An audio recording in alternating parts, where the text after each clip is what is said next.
to episode 30 of Masters of the Forge. My name's Adam. And I'm Slutter. Welcome. Now we have quite the episode for you. This is like a supersized episode, whereas last episode was skinny. This one needs to lose some weight. Yes. We have been talking, and then talking some more, and even some more. Enjoying about each other's company. Yes. And I guess the company of Yarrick, because we're finally done. Yeah, Imperial Creed is now in the can, and we're ready to move on to other things. Yep. Yeah. No. The episodes where we talk about novels really are a great deal of work and a great deal of fun. But I think they're also.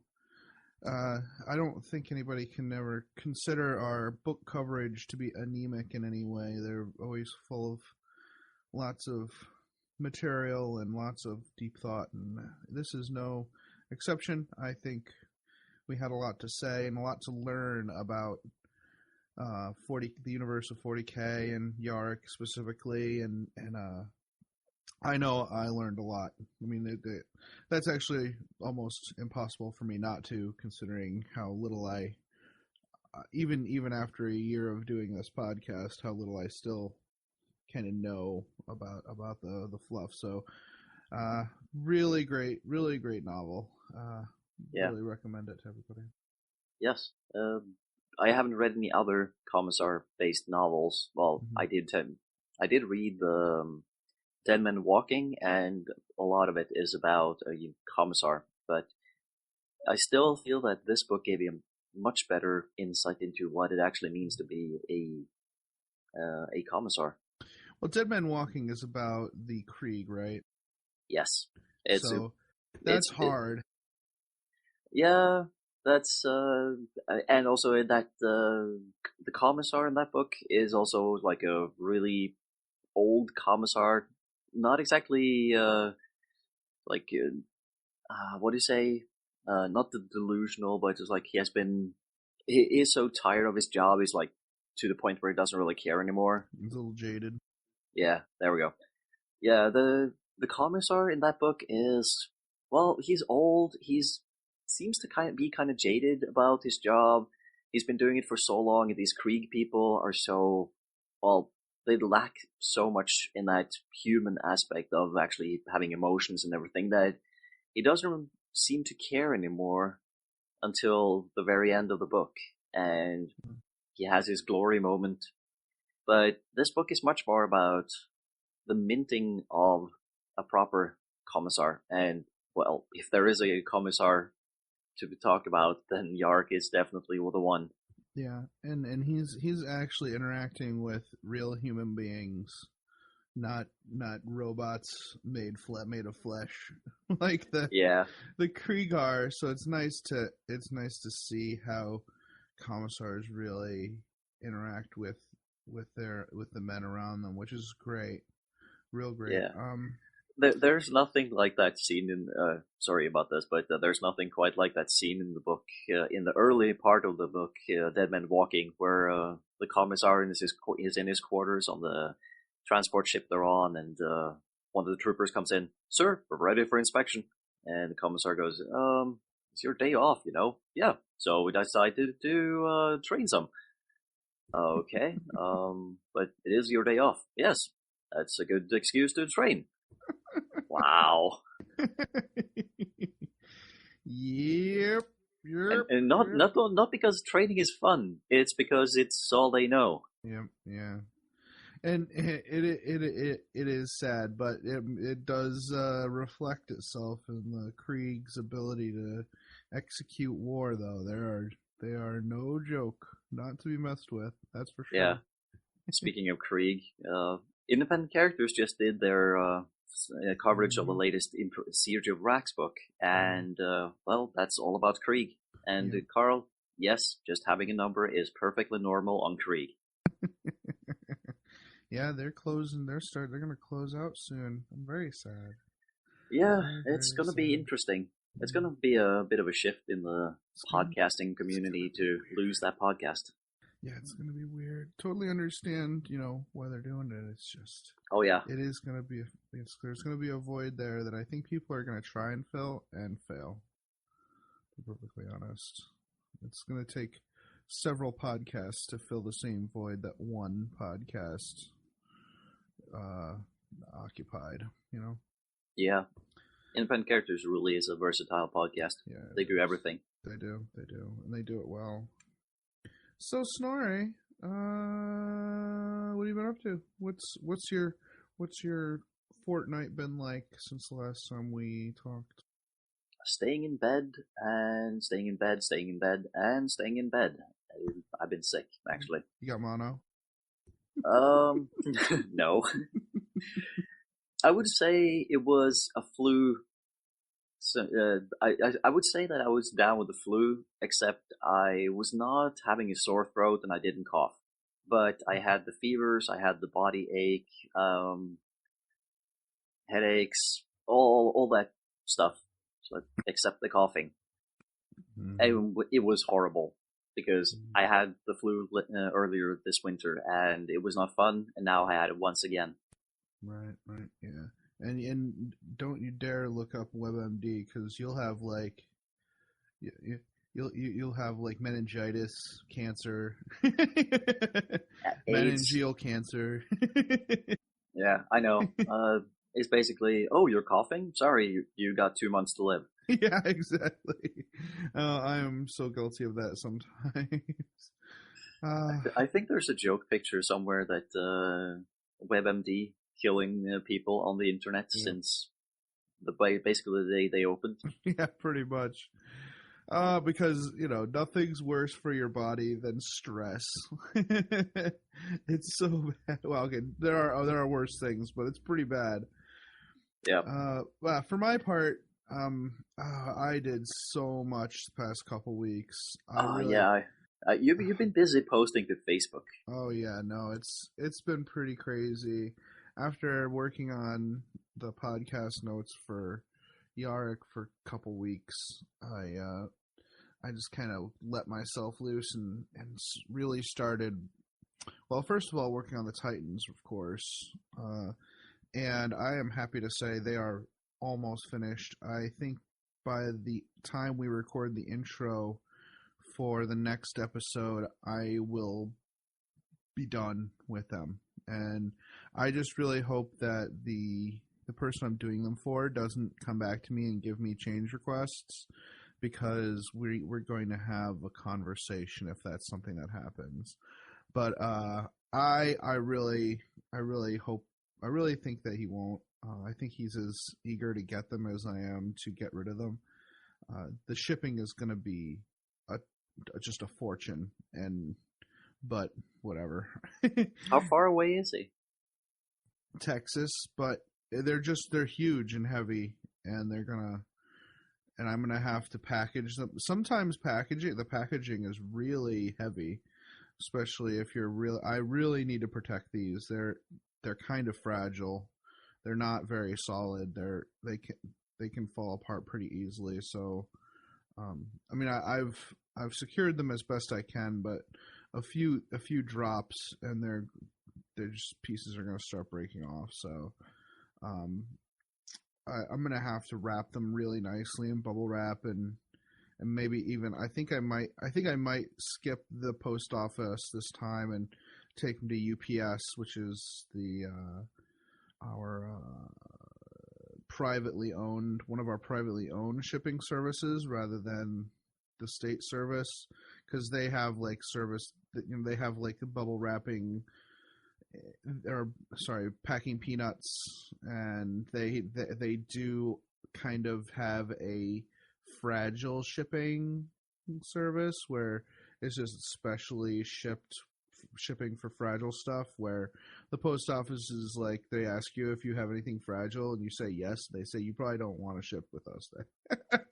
So, Well, I know that at least here in Norway, Staples is like the full selections of Staples supplies.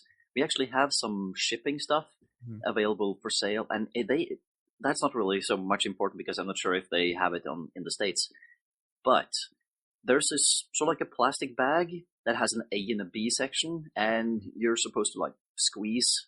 I think there's like basically like squeeze the bag a little bit so that you tear a hole between the A and B section, and then you mix back and forth for a while. Put the bag in the bottom of a box. Put whatever you're shipping on top of it, and whatever's inside that bag starts to inflate. Really, it's sort of like a hard packing foam that wraps Oh, around yeah, I've heard of perfectly. this. Yeah, you're. And then, so you do that for the bottom, and there's like after 30 seconds or something, it's been inflated to its full size. Then you just do the same thing with the top. You just put a bag on top and hold it there for a little while. And when it starts to increase in size a little bit, then you put the lid on, and it just increases in size until it doesn't have any more space to inflate. And then it becomes sort of like rock solid, Uh-huh. just perfectly around whatever it is. So if you just wrap a little bit of plastic maybe around the model and then put this kind of bag under, I think it will hold it perfectly, because then there's nothing that can move in there. Okay. Yeah, I'll take a run up to Staples when these are done and see if I can find that. I've seen some things packaged with that before. I had no idea. I always thought they were specially manufactured to fit the thing that it's shipped with. I Yeah. didn't know that it was like a cool chemical reaction that inflated foam inside a bag to conform to the shape of your item you're shipping. That is awesome. That's a great tip, Snorri. Yeah. I was just leafing through the complete Staples catalog for Staples Norway and saw it. I was like, wow, this is genius. They were making an example of how you could ship a camera with, it's like a system camera with a lens, by doing this in this two-stage approach. And it makes a perfect mold for whatever you're shipping. Right. So there's no movement. I'm sure it's kind of pricey, but when you're talking about you're shipping something that's way more pricey, it's worth doing, I'm sure. Oh, yes. Yeah. Well, that's great. Thanks for the tips, Snorri. Yeah. So that's almost done. I'm also working on a secret project that I can't talk about. Secret project. And then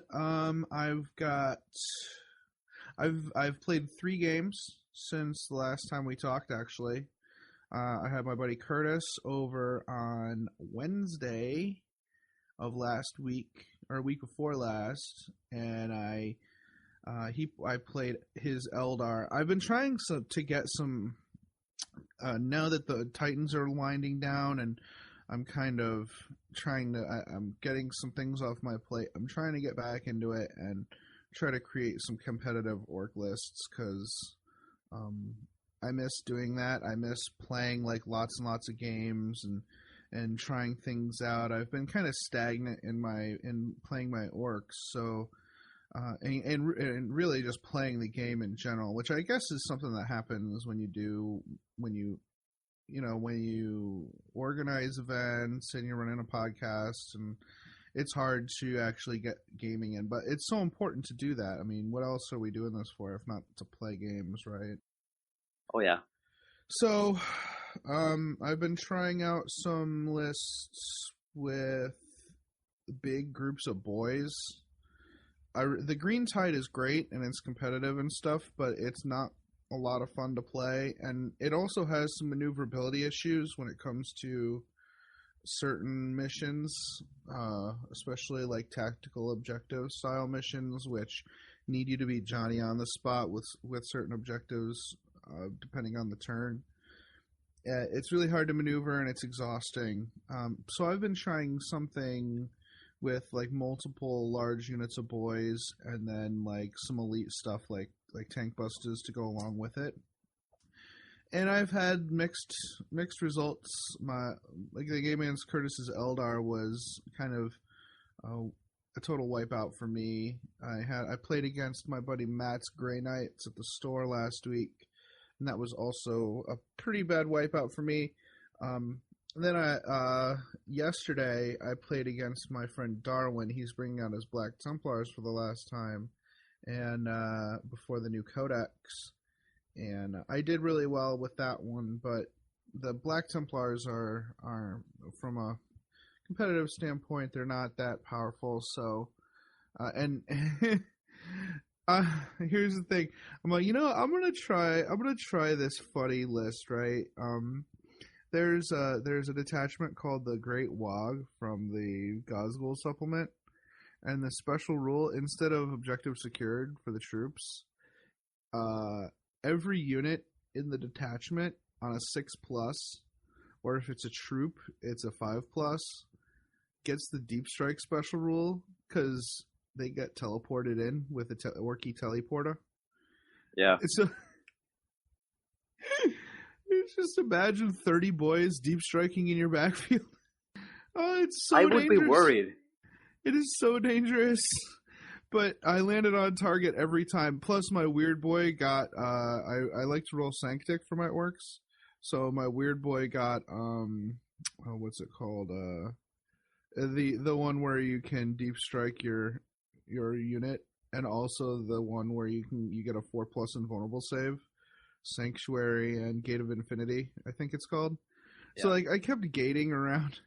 I gated around with them. I gave them 4+ invulnerable save, and I just deep struck two others. So it's just like these orcs just suddenly appear in your backfield and start shooting, and then assault. It's pretty funny, but I don't know. You're really relying on that initial 5+ to get them, to give them the rule, you know. But that's kind of my games I've been working on.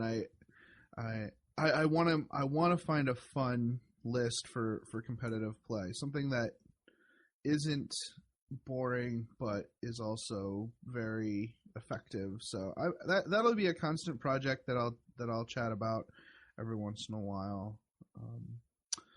Last night was our tournament. I didn't sleep the night before. I was like, I was awake till like 2:30 in the morning working on my Stampa, trying to get it a little bit better. When I built and painted that, I had way less skills than I have now. And Is that an official Stampa, or is it scratch built?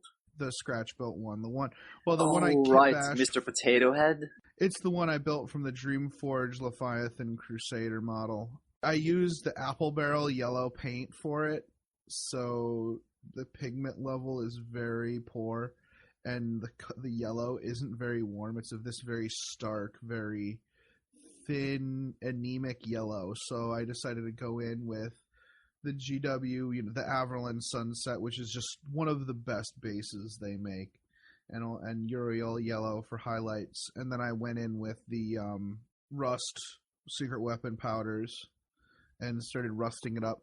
It's pretty good right now. It needs more work, but it's better than it was. I think it looks a lot better than it did.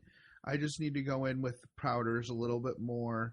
And I really do think I need to buy some more powders. I need some dirt and dust powders to go along with the rust powders. When you were at Adepticon, you only purchased the rust kit? Yeah, I only purchased the rust kit. I really had a limited funds, and that's one of the things. I didn't get the whole. You were smart. You got the whole deal. You got all of them, which was really good. I wish I'd gotten kind of the the soot and the mud. I should have gotten the mud kit. The mud kit is the thing I should have bought, because I think that would go really well with what I'm working on. So that's cool. That's good. Again, that I can pick that up again later. But it's like I said, it's looking pretty great. Yeah, those secret weapon miniatures weathering kits are probably a lot easier to get in the US than they are in Norway. Yeah, you're probably right. And we actually have, I think we have some retailers that I can go to too, so I don't even have to go to I don't really even have to go to the internet if I don't want to, as convenient as it is. But yeah, we had the tournament last night, or yesterday and last night, which was a pretty great success, team tournament. We did only have 12 folks show. We had about 20 who said they were going to come. We had 12 show up, so we had 6 teams playing, but we had a wonderful time. We have a Combat Patrol tournament coming up on July 18th at 9 a.m. at Flipside Gaming in East Greenbush, New York.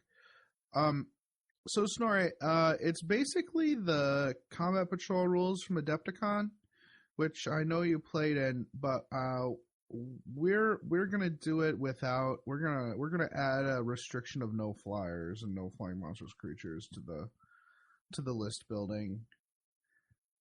Did you have I did you have any experience with that in the combat tournament at Adepticon? not at Adepticon, but at when we were playing them before at the store. Like you can actually bring a Helldrake to Combat Patrol, and it's kind of not fun. Now, Yeah, I can see that. When that Helldrake meets its match, when it meets someone who's like who on a whim, included some kind of weird Skyfire in their army, yes, it can be pretty. It's pretty funny, but I don't really like rule. I don't like balance through bad matchups. I think that that's kind of a bad way to balance something. So we decided to go with no flyers and no flying monstrous creatures in the Yeah, tournament. I think that's a reasonable change or reasonable comp actually, because Right. it's it takes the fun away if they have those sort of edgy, cheaty kind of lists. And most people just showed up with fun lists, not Yeah. really hard lists on at Adepticon. For the tournament, it was actually really laid back.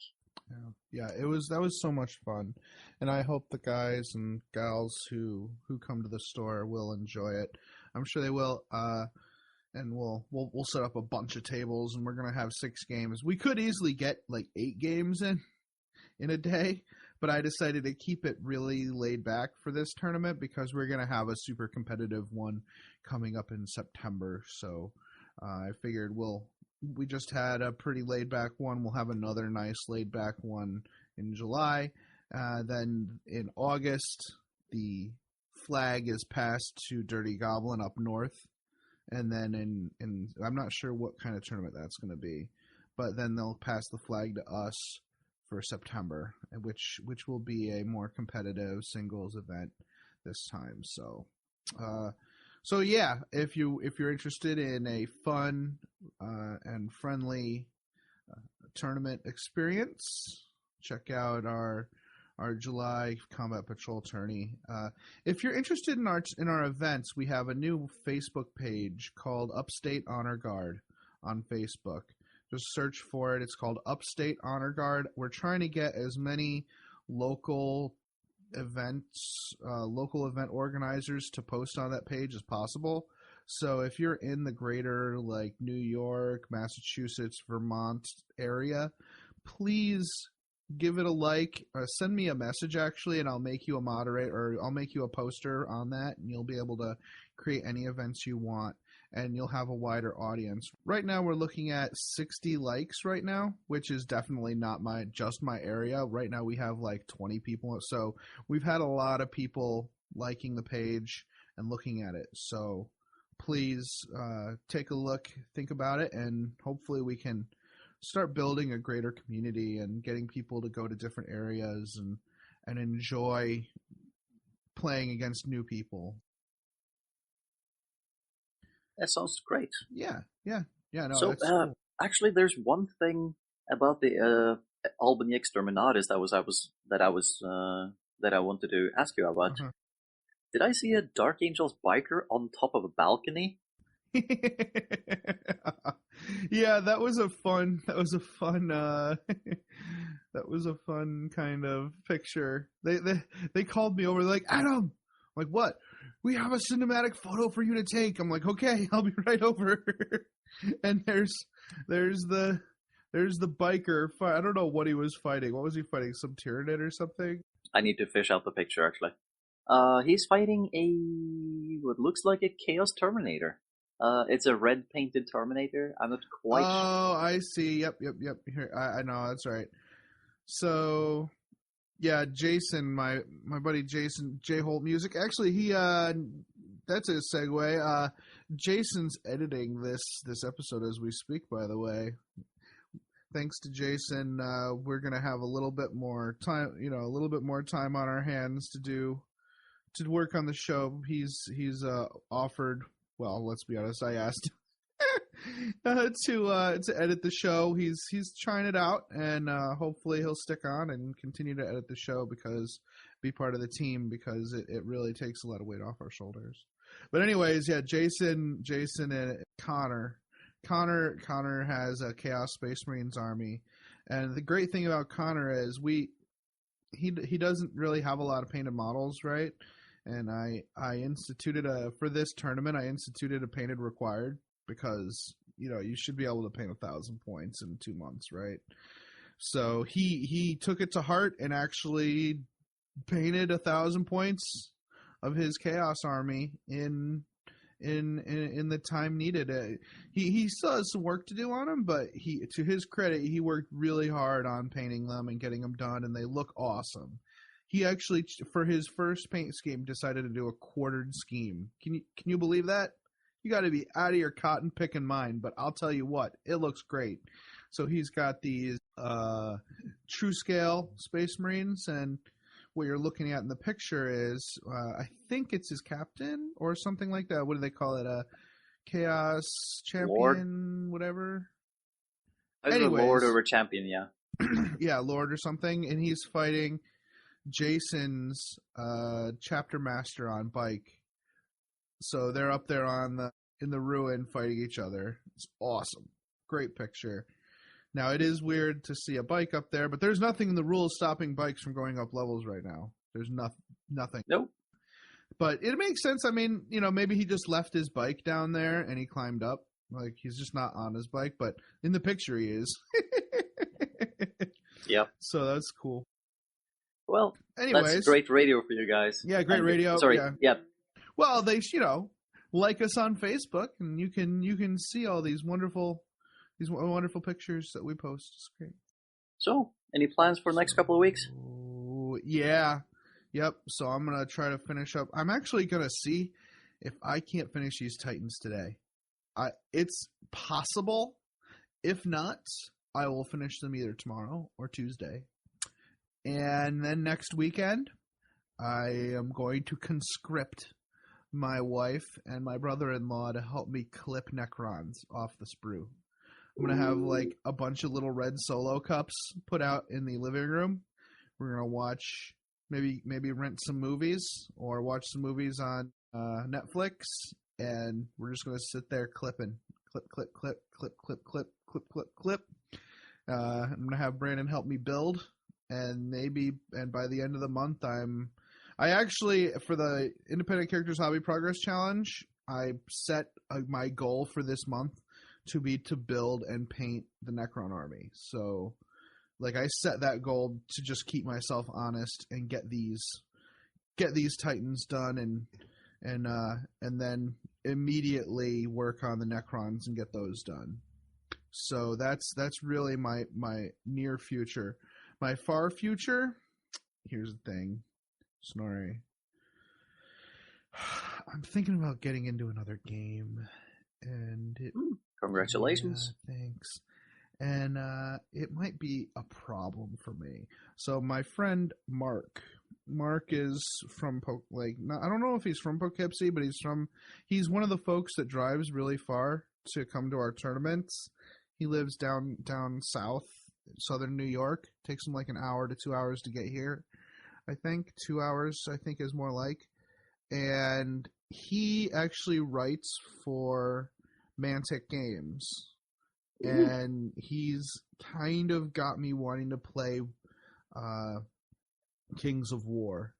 Now, I've heard great things about Kings of War. I heard that the reception for it at Adepticon was huge, and the Kickstarter always does very well.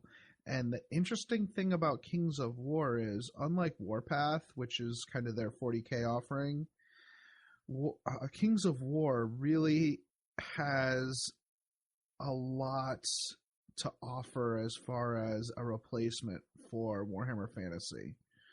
I don't want to go into it too much, but you know how Fantasy is kind of like 40K, where you still buy everything by the model, and everything is by the model? Like, when you take wounds, you remove models and stuff like that.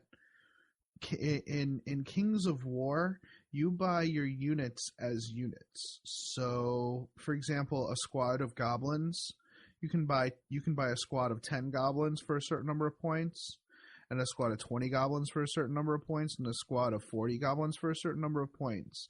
And they never lose models. Every unit has a stat called Nerve, which is a combo of its leadership and its wounds. And as it loses Nerve, it has a greater chance of either like becoming too afraid to do anything. It like sits there and it can't like perform certain actions, or it routs, and when it routs, you pull it off the table. So you never actually pull any models, which is great because you can just like glue your models to the tray, and that's your unit. You don't have to worry about transporting individual miniatures. Cool. Which is pretty cool, right? It really offers some great modeling opportunities. You can just build several like dioramas, really, and that's your army. I was thinking it was like Kings of War. Did I pick up a starter box for that at Adepticon? And looking at the pictures, no, I didn't. So I thought I was thinking of the same game, but I wasn't. I've seen a lot of Kings of War miniatures in display cases in various of the game stores here in Norway, and the models look great. Never seen it played, though. Well, here's the thing, right? Here's the secret, Snorri. Here's the secret. Everybody get close to your radio. I'm going to tell you a secret. There's almost a unit for every single Warhammer Fantasy army in Kings of War. Every single unit is represented in Kings of War that's in fantasy. Almost. Like, there's very few units that aren't represented. I think they're currently working on their Lizardman one, but yeah, it's legitimately designed for Warhammer Fantasy players to switch to their system. Unapologetically too. They're like, their model policy is use whatever you want. So you can walk up to a Warhammer Fantasy player, say, "Hey, do you want to try Kings of War?" They'll say, "I don't want to buy new models," and you'll say, "No, really, you could just use what you have right now. The models you have on the table right now, you can use those in this game." That's huge. Yep. And I see that it's Alessio Cavatore that has written the rules for it. Yeah, so... I think he does. He's one of their main rules writers, I think, because he wrote Warpath as well. So, yeah. But I think I've talked about Kings of War way too much for a 40K podcast. But I'm really considering it. Adam, I think we went out at the beginning and said that we were going to be a system agnostic, though mostly 40K podcast. So yeah, you shouldn't feel bad about this. No. What I should feel bad about is I'm actually considering selling my sisters in order to do this. So anyway, let's just put it like this: you're just selling them off so that you can make room when they come out in plastic. There we go. You know what, Snorri? Thank you. It's just funny that I got the sisters because of, well, like half of the sisters I got from doing the Titan commission. So there's that. I already sent some away because I wasn't going to use all of them, but all right. Yeah, I think that's it, dude. I think that's all I have. Well, my plans for the future, next couple of weeks actually, would be I'm going to London next week. So, next weekend. So if you're at the Overlords Club on Sunday the 14th of June, then I'll be there.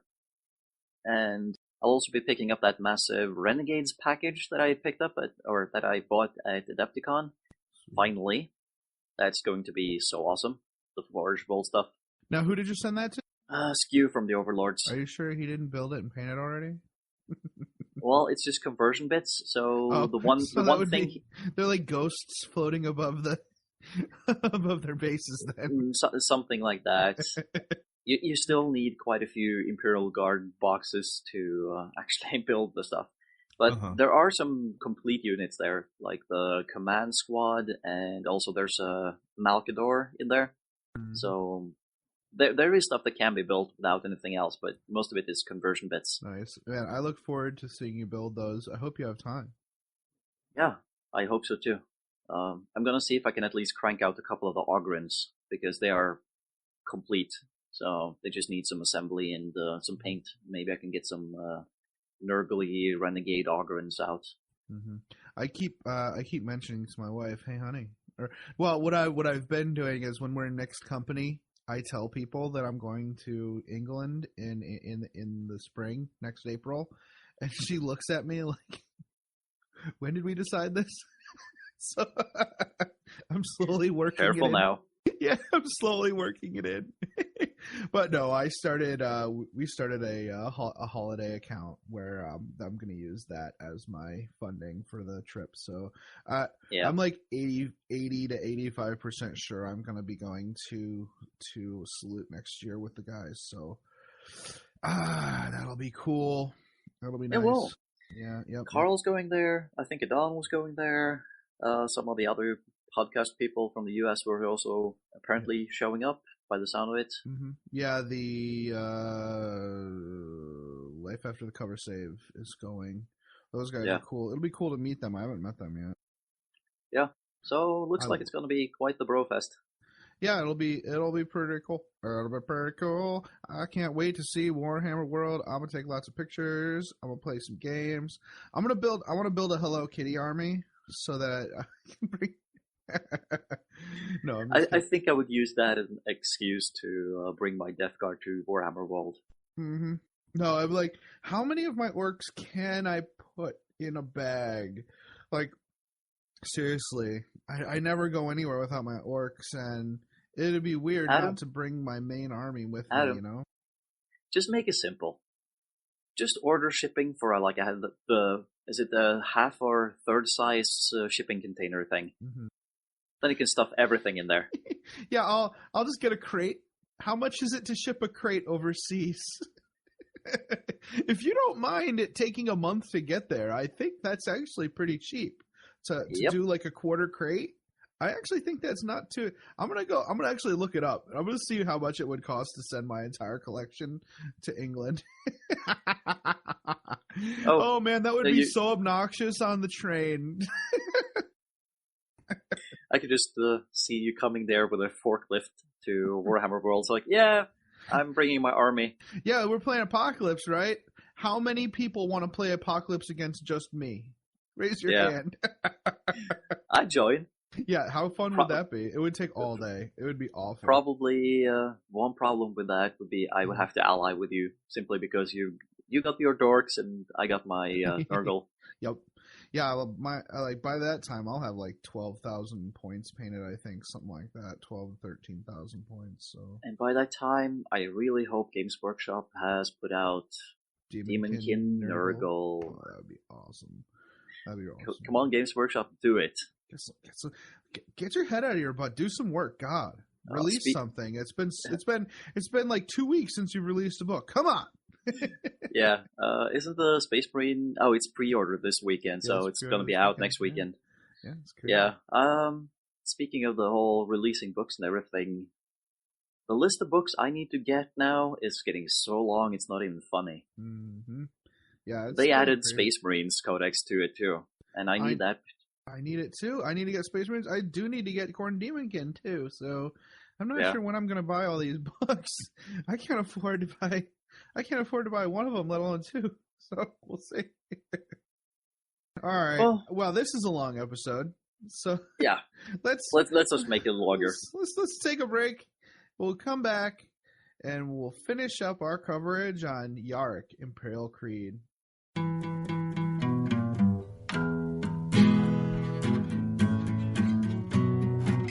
Is life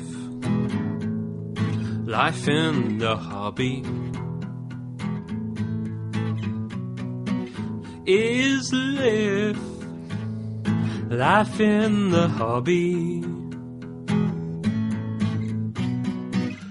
Narrative gaming is so much fun, That's the way it ought to be done. Is live. Life in the hobby is live.blogspot.com.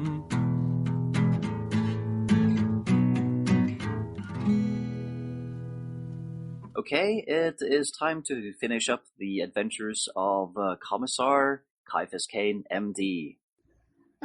No, it's Commissar Yarrick, you silly. Oh, right. I was thinking of another doctor. He would never admit he's a doctor. Anyways, so where we left off was Yarrick and Saltern's company getting to the city walls, which are being bombarded, but they are really built for this kind of thing. This world has been building basilisks for centuries. Yeah, it seems like the baronial power struggles between the different baronies has been, well, interesting at times. So their city, or the capital, Tolosa, has definitely been built to withstand whatever the other baronies feel like throwing at it, because after all, it is the capital, it is also the seat of the ecclesiarchy, and, no one messes with the ecclesiarchy, even if they want to try. Yeah. Exactly. So it's really hard to lay siege to this city. And radiating out from it and pretty much crisscrossing the entire planet is a maglev train system. And just outside the city, there's a kind of a major hub for the train system. And they do discuss briefly destroying it, but they're kind of afraid to do so because they'd have to, they'd have to kill a bunch of guys getting out to actually go get to it. The sortie would be very costly to them, and also, even if it is in the hands of the enemy, it might not be for long. You might need it yourself. So they make the decision not to destroy the junction, and I couldn't tell if Commissar Yarrick really disagreed or not. He seemed kind of ambivalent about it, but Benniger and Granach, how you pronounce it? Granach? Yeah, I thought of it as Granach. Granach? Yeah, I like that. Yeah, Colonel Granach makes the final decision not to do so, and they kind of wait for the sea of manufactorum workers and raised basilisk guns to creep forward and take up a position, and almost immediately resources start streaming in on the maglev train. Yeah, they kick themselves in the shins a bit for not destroying it, but in the end, it's a wise decision. I'm pretty sure that Commissar Yarrick doesn't get involved in the decision making because it's not his job to override or question these officers in military tactics. It's more his job to make sure that they do it out of the right reasons more than the exact details of it. Yeah, and so they have a long conversation over the Vox network that the sisters have set up at the Basilica or whatever, and the tank commander, Benniger, he suggests pulling back and regrouping all their forces and then attacking again. Basically giving up the city to the rabble. Granach disagrees, and Setheno says she's not leaving. Her job is to protect the ecclesiarchical palace and the rest of, the goods of the ecclesiarchy. So she ain't going nowhere. And so they go back and forth, and they basically defer to Yarrick, and his idea is very fun. So Yarrick suggests the possibility of if they're staying, then they have to search the city from street to street, building to building, and find and seal all the tunnels. And Granach agrees, but Benniger's a little displeased about it because he kind of gives a wry grin to Benniger. He says, "A search during a bombardment? You're a bastard. You know that?"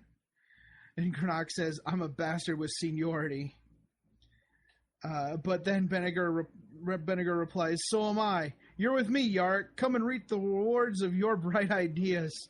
So he basically orders Yarrick to come with him and help with the search. Yeah, but it's the right decision, because if they don't search out the tunnels and block them, then the cultists can just surge into the city and wreak havoc. Mm-hmm. Yeah, on top of all the bombardment already going on. So they have to do their best to defend the city by making sure no one gets in. So the Mortesians wouldn't have the same leeway to just indiscriminately bombard the city and get rid of the enemy that way. If they fall back and come back for an attack, they're going to find the city held and lots of hardened positions that they would have to crack open. It would be a nightmare. Yep.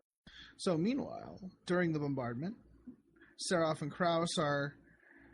Seraph is pretty much lost his entire unit, and he kind of comes to near one of the entrances, and he's about to kind of walk away when he sees Kraus kind of slumped inside the entrance, near the entrance, and he rescues him and pulls him out.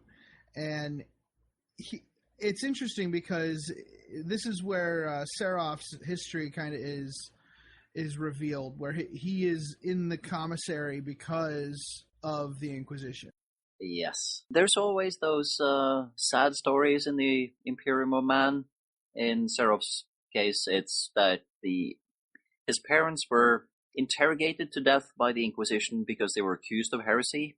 And, after they were dead, they were found to be innocent. Convenient. Yeah.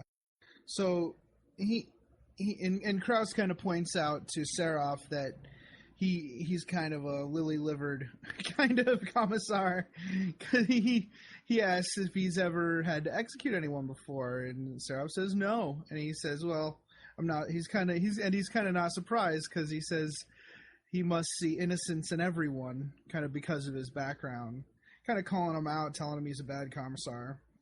But they decide to go back into the tunnels to find out what they're dealing with. They see a bunch of weird symbols on the wall that give them, make them sick to their stomach. Like the symbols themselves are trying to pull their sanity away from them. They decide to, after hearing footsteps down the tunnel, they decide that that's enough investigation for one day. They run out and grab a bunch of weapons from the dead soldiers and start shooting them in the air. I think Seraph actually grabs a rocket launcher and shoots that up in the air. And guardsmen do not waste ammunition. Seraph and Kraus are thinking, well, just shooting indiscriminately in the air inside the city walls isn't going to be the enemy, because the enemy is not going to want you to know where they are. And it's not going to be just random fighting because they're shooting lasers into the sky. Lasers don't get shot in the sky, unless there's a flyrant there. Yeah. And that's pretty much the fireworks and the emergency flares that they need, because Setheno, being on top of the ecclesiarchal palace, the highest point in the city, they see this, and suddenly everyone knows. So, the rescue party is sent over to assist, and they definitely need to be rescued. Yeah, definitely. So, at first, Benniger, the tank commander, he's feeling a little naked outside his tank, to be perfectly honest. He's not in his element, and Yarrick notices this, and there are several times where he has to prod Benniger along to get to the place where Seraph and Kraus are giving this signal. When they finally reach there, Benniger's kind of shell-shocked at that point. He has to be pressed to send his men into the fray. And how we know something really bad is about to happen is because the bombardment stops.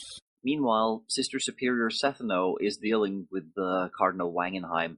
What a Wangenheim.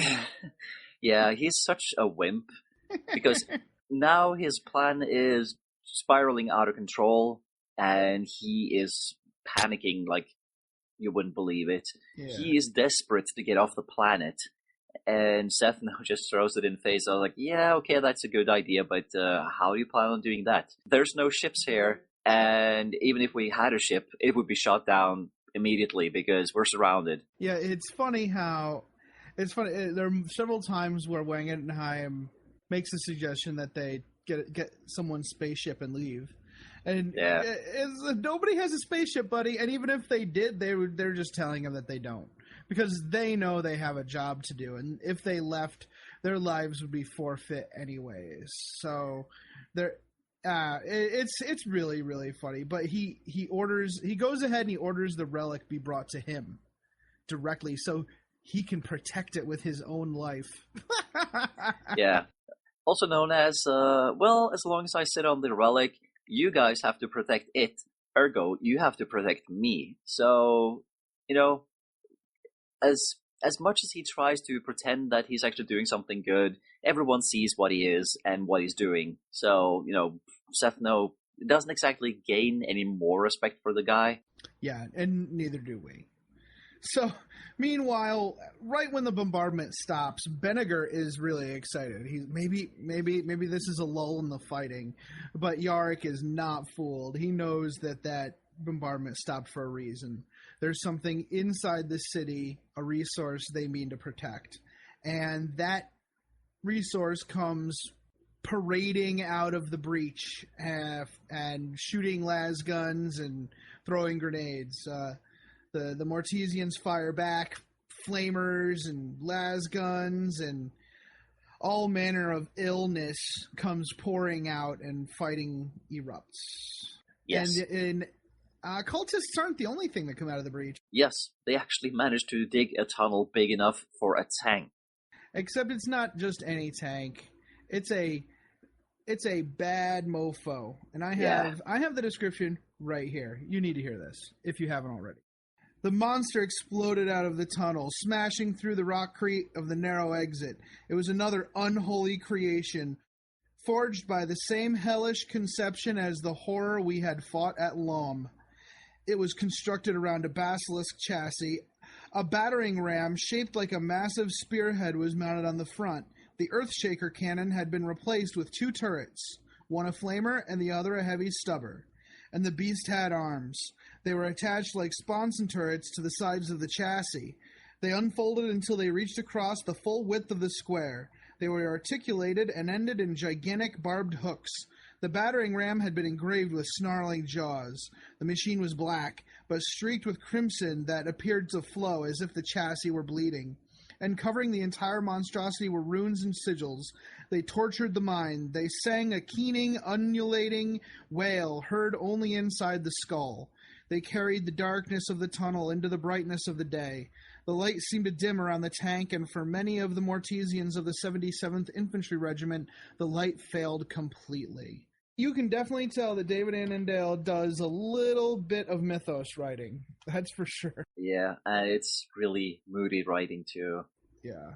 It really gets that feeling across of just how dreadful this thing is. So, cut to the roof. Yes, this is where Yarrick finds Commander Benninger. And Benninger is just shouting orders to everyone, and Benninger informs Yarrick that they cannot hold, and he starts ordering a retreat. Yarrick insists that not only must they hold, but they have to destroy the enemy entirely.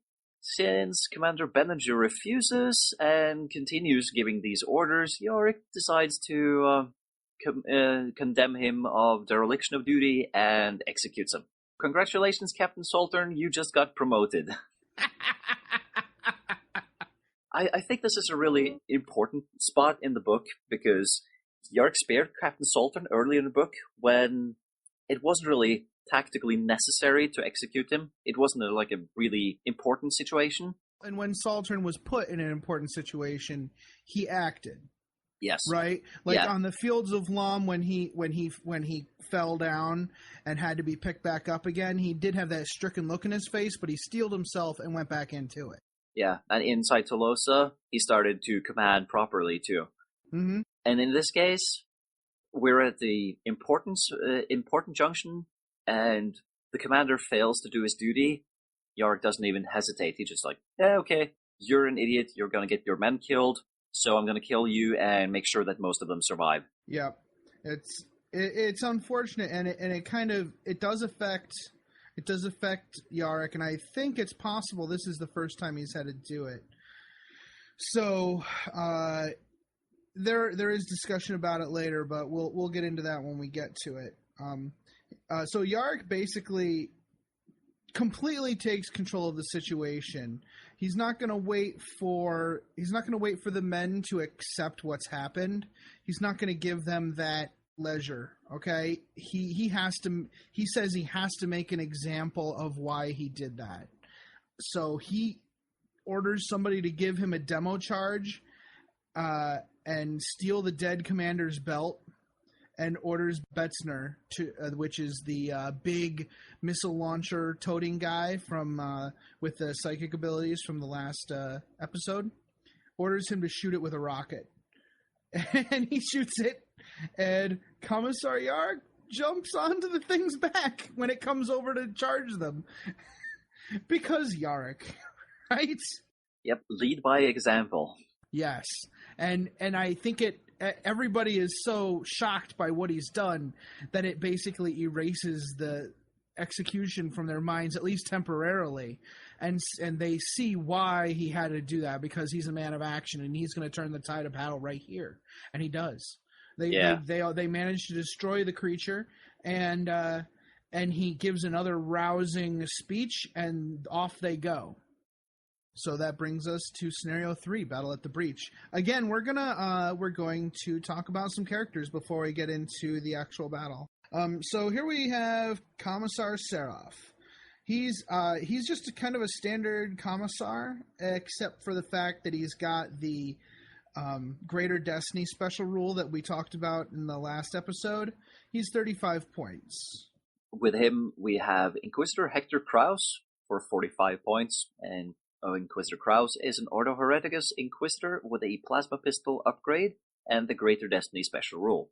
Those two characters are very simple. I mean, you don't need to come up with a bunch of crazy rules for characters if GW already provides awesome rules.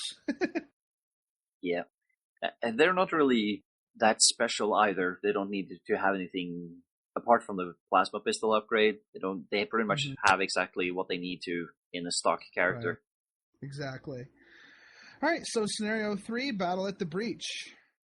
While the siege outside continues, there's a lull in the bombardment, and a mass of enemy troops emerges from one of the wider breaches in the city.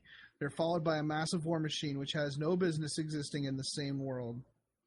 The armies are the Imperial forces. Any form of Astra Militar armed forces are allowed in this battle, though it must include young Commissar Yarrick, Saltern's company command squad, Inquisitor Hector Kraus, and Commissar Seraph. Weapons stronger than a missile launcher are discouraged, and in case you didn't catch it, infantry. Really, infantry is really all you should use here. Yeah, even the tank commander in this battle, or even if Commander Benninger had been alive, he's still a tank commander without a tank. Yeah. Opposing the Imperial forces, we have the Renegades. And the Mystralian forces are best represented by an undisciplined assortment of Astra Militarum infantry units. If you have the Imperial Armor Siege of Rax books, or the Imperial Armor 13 War Machines of Lost and Dam, then the force organizations in those books would be even more appropriate. Yes. Again, it's all infantry except for one thing, which we'll discuss later. Yes. The battlefield is pretty simple. The battle is fought in the city market square. Arrange an array of ruins and broken walls along the edge of the table, but leave an open space in the center about 12 inches wide by 18 inches across. Or if you're playing on a 4x4, then of course 12 by 12.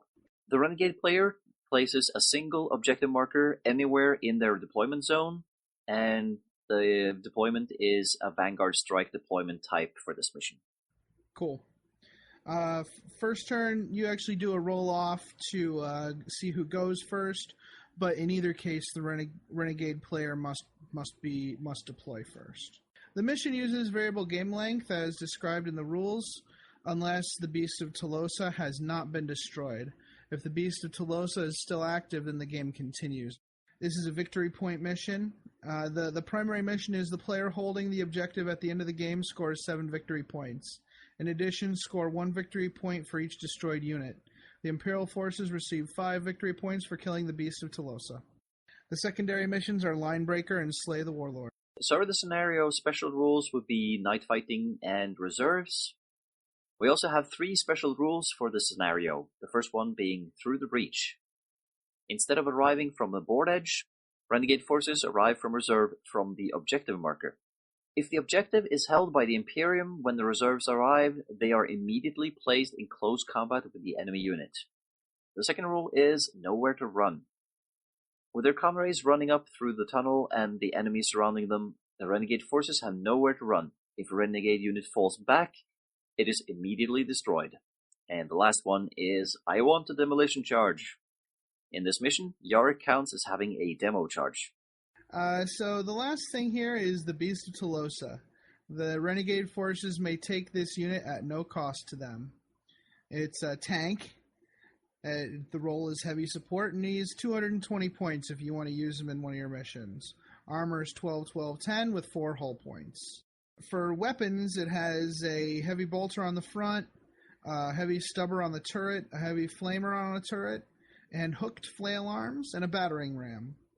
The hooked flail arms are ranged weapons. Attacks made by the hooked flail arms count as ranged weapons with the following profile: Strength 9, AP 2, range 12 inches, blast, and it ignores cover. So they're basically kind of sweeping people off the roofs and smashing them with like giant metallic punches.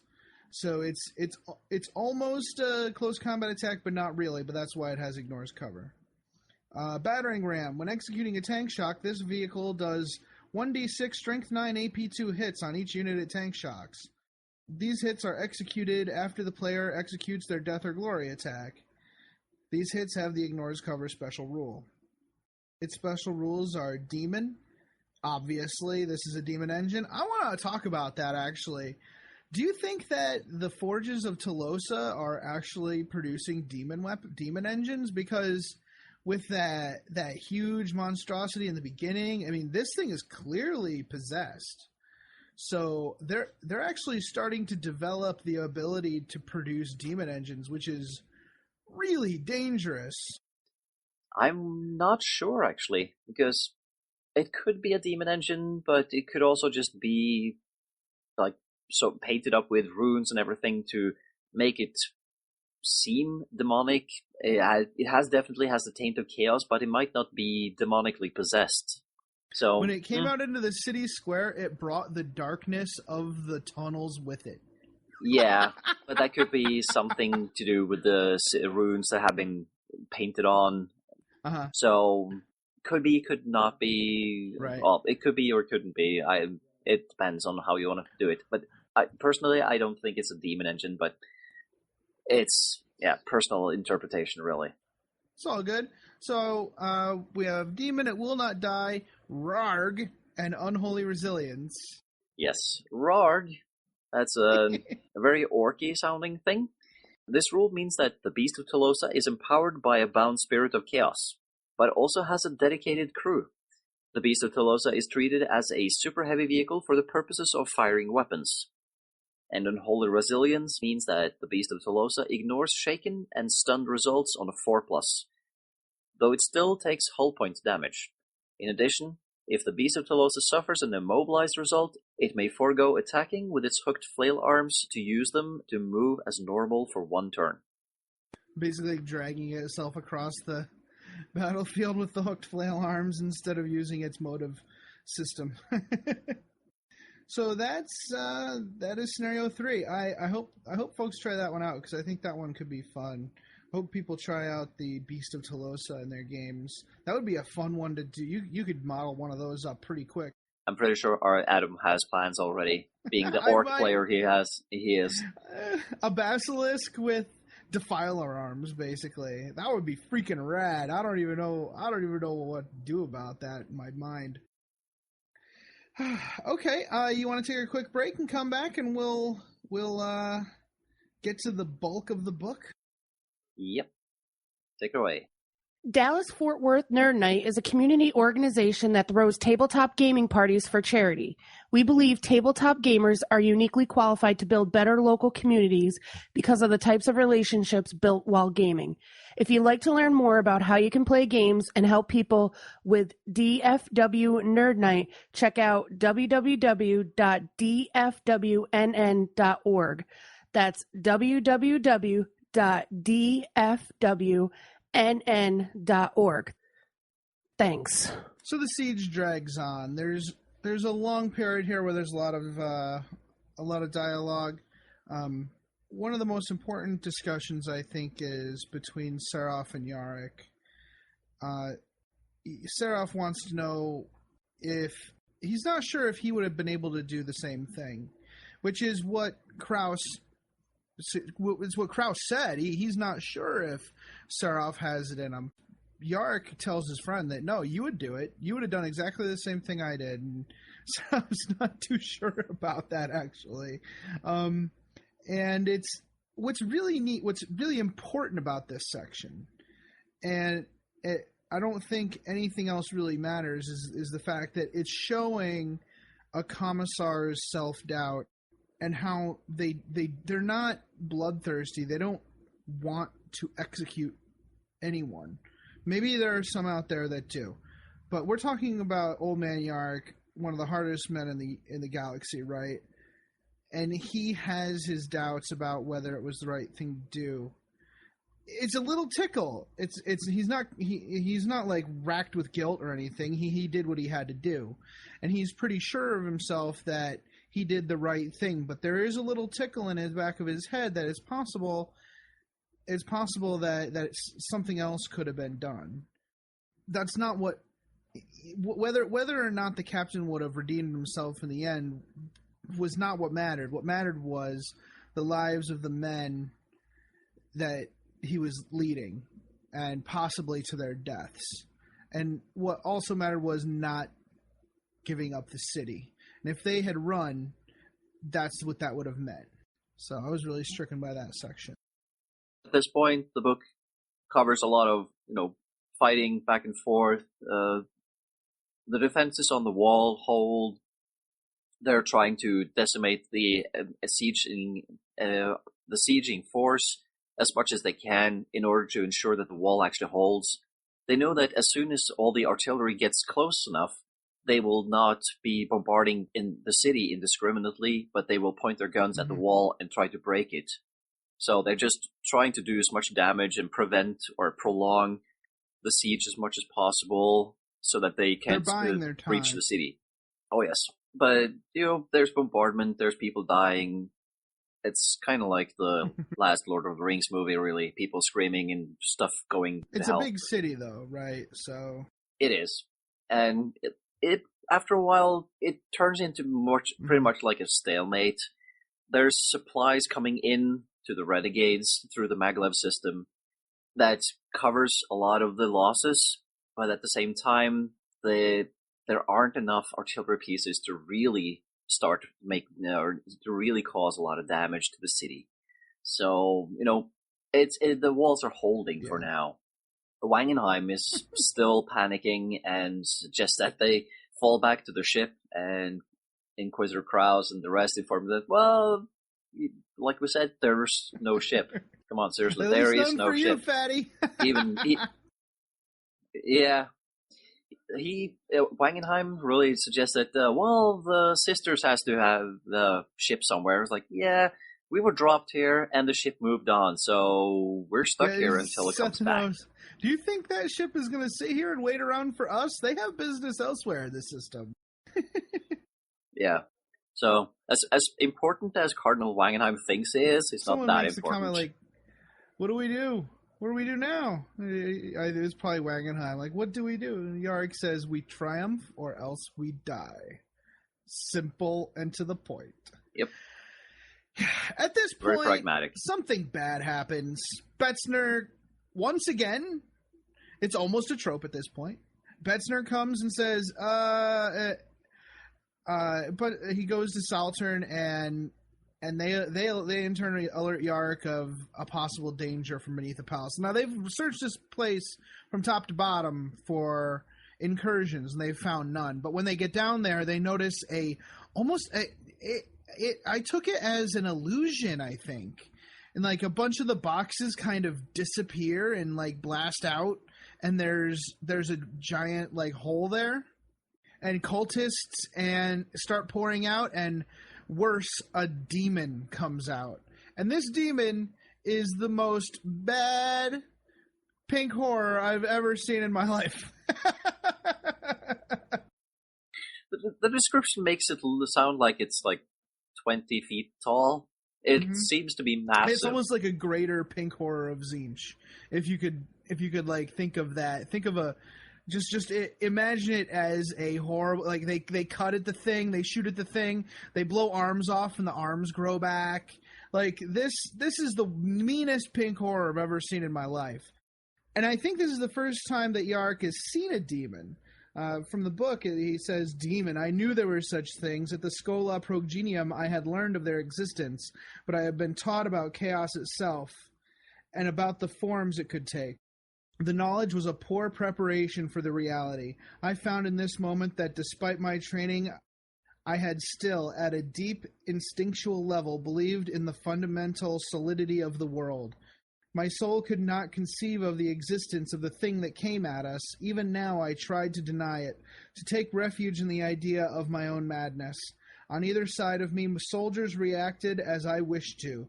They curled up, shrieking in horror. This was not a Xenos beast. This was a nightmare come to savage them." But at the same time, in order to inspire the troops to fight this thing, he actually sells it off as a filthy Xenos. He never calls it a demon because he knows that's going to scare them even more. So he just says, these horrible people have sided with Xenos, so this is just an evil Xenos. It's really great. It's really great how he steals himself and then steals his, again, showing what a commissar does. He steals himself and steals his troops. Now, they fight and fight and fight and fight, and Kraus really shows his colors as he basically shoots the thing with his plasma pistol and leads it in a chase around the basement so that the guard can destroy the cultists, so they're not fighting basically two big enemies at once. He's no joke. The guy is a jerk, but he's the real deal, you know. And he's also the most skilled person when it comes to knowledge and about knowledge of demons and knowledge how to fight demons. And even he knows that he's hopelessly outpowered by this thing. But, of course, my favorite part of the book, favorite part of this fight, I apologize. I need to read another quote. Kraus eventually comes around, and he's almost about to fall over dead from exhaustion. And Yarrick pretty much realizes that so we survived this long, and now we're pretty much hosed. It was a moment of realization. The contempt that the Adepta Sororitas felt for us, sad, weak specimens in the Imperial Guard, and the resentment we returned were almost articles of unexamined faith in themselves. But now I felt humbled. Though 10 women had not donned their helms, and their faces were ablaze with something that went so far beyond simple zeal, it should have burned all who gazed upon it. Kraus was dogmatic, and his inflexibility had served him well in this dark place. I would have shot anyone foolish enough to question my own devotion to the Emperor, but the force that marched towards the demons crackled with a different order of the faith. These warriors were touched with sanctity. They hammered the demons with bolter fire, and they filled the room with a fury as pure as it was limitless. They had no room in their hearts or minds for doubt. They confronted the existence of the demons with holy rage. Wow.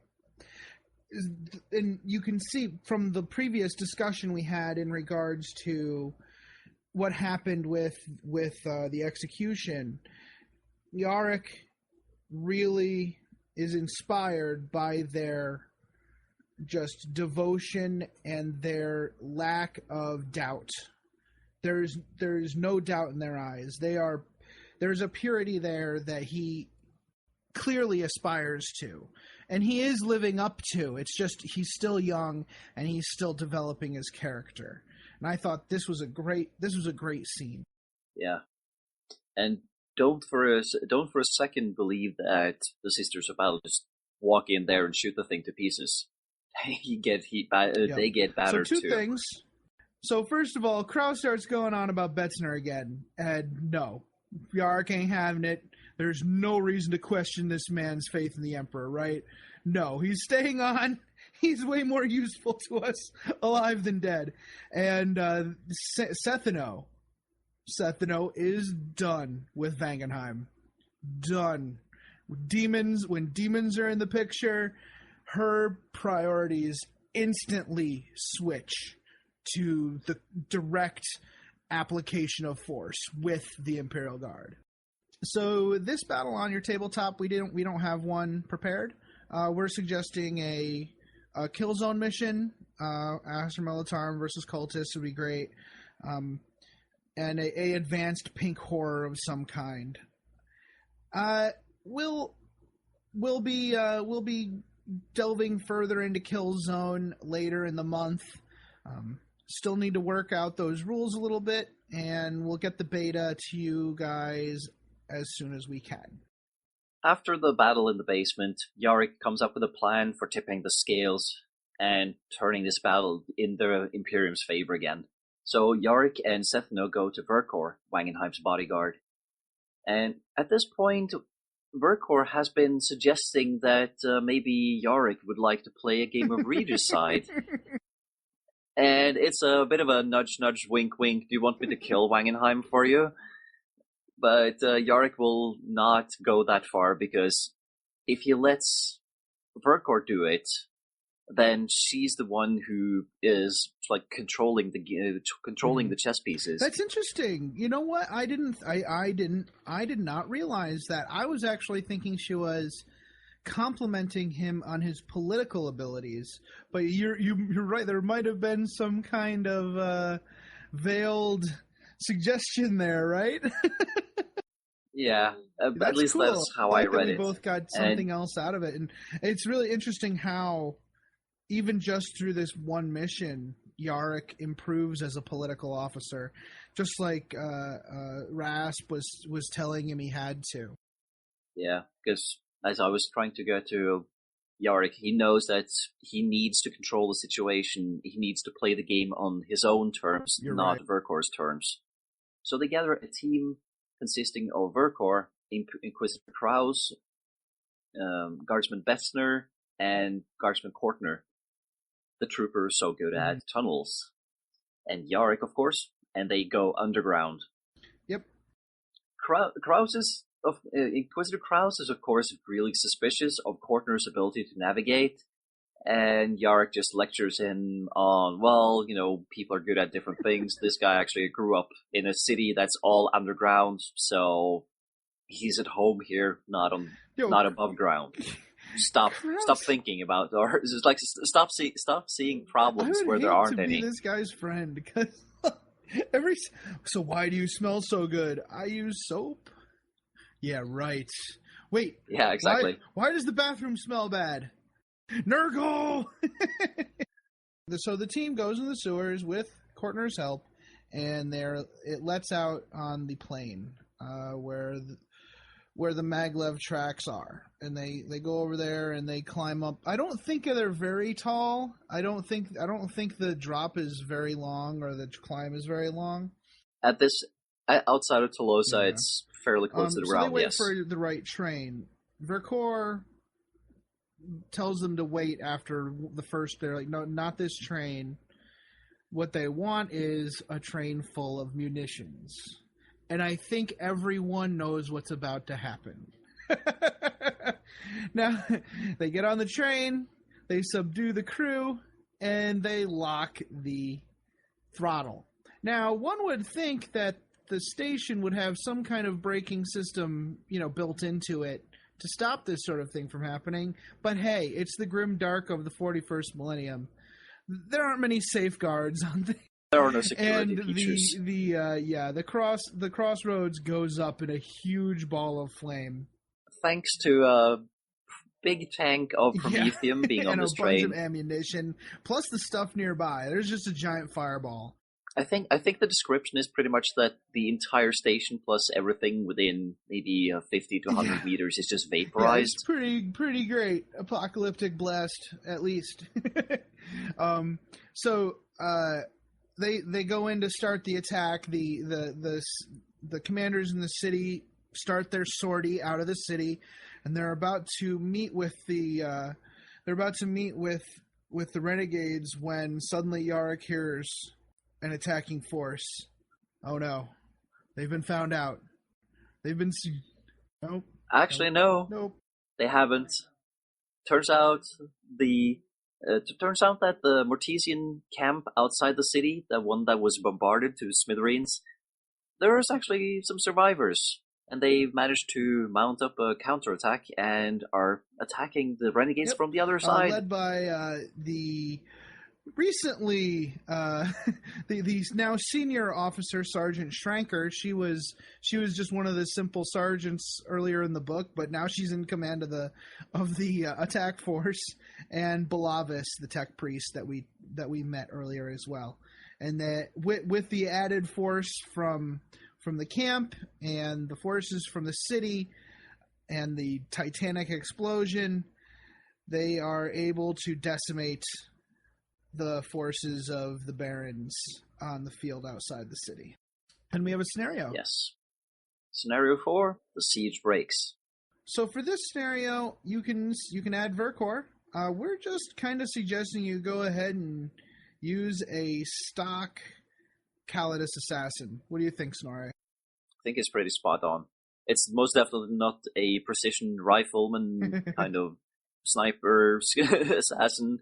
It's not an aversir. She's not that brutal, and she's also not an anti-psyker. So And there's just one left. It's pretty apt. When you read the fight outside of the keep, Von Seen's keep, it's pretty clear.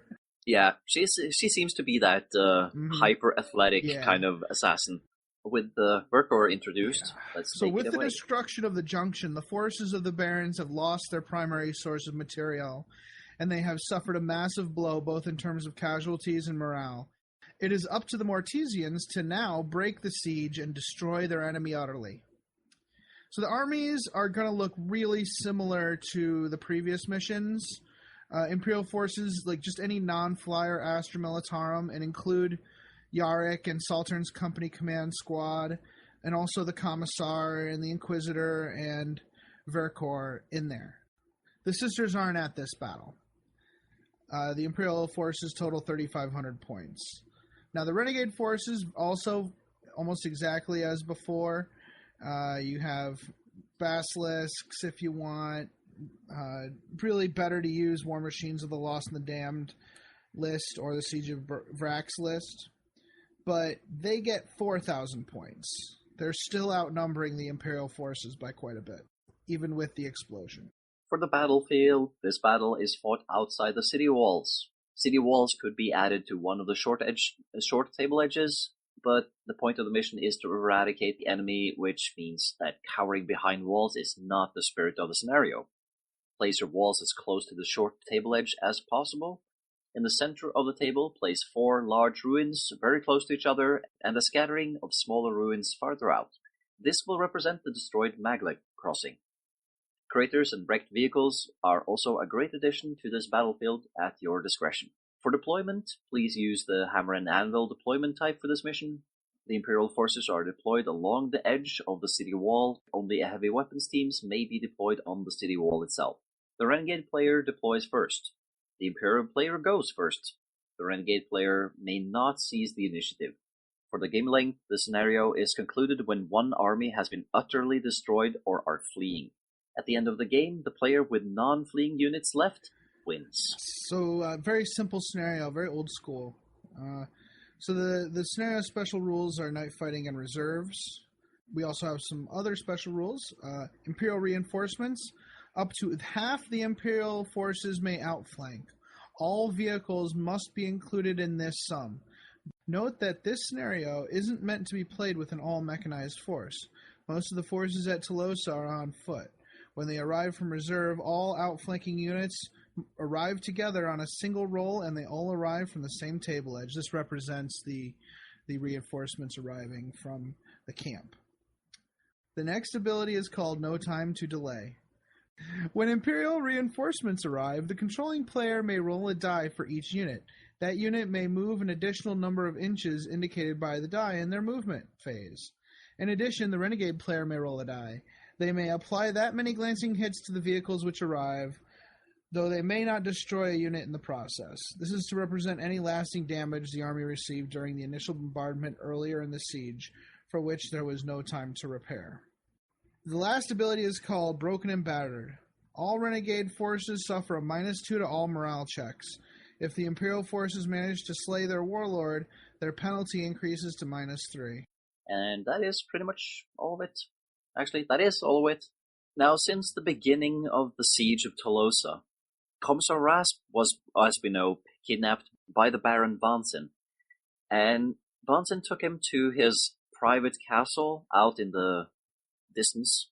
And there, Commissar Rasp has been tortured heavily, because all Vansin wants to do is to make the Lord Commissar open his eyes to Vansin's view and renounce the Imperium and just embrace the corruption that has taken over Vansin. I still don't know why.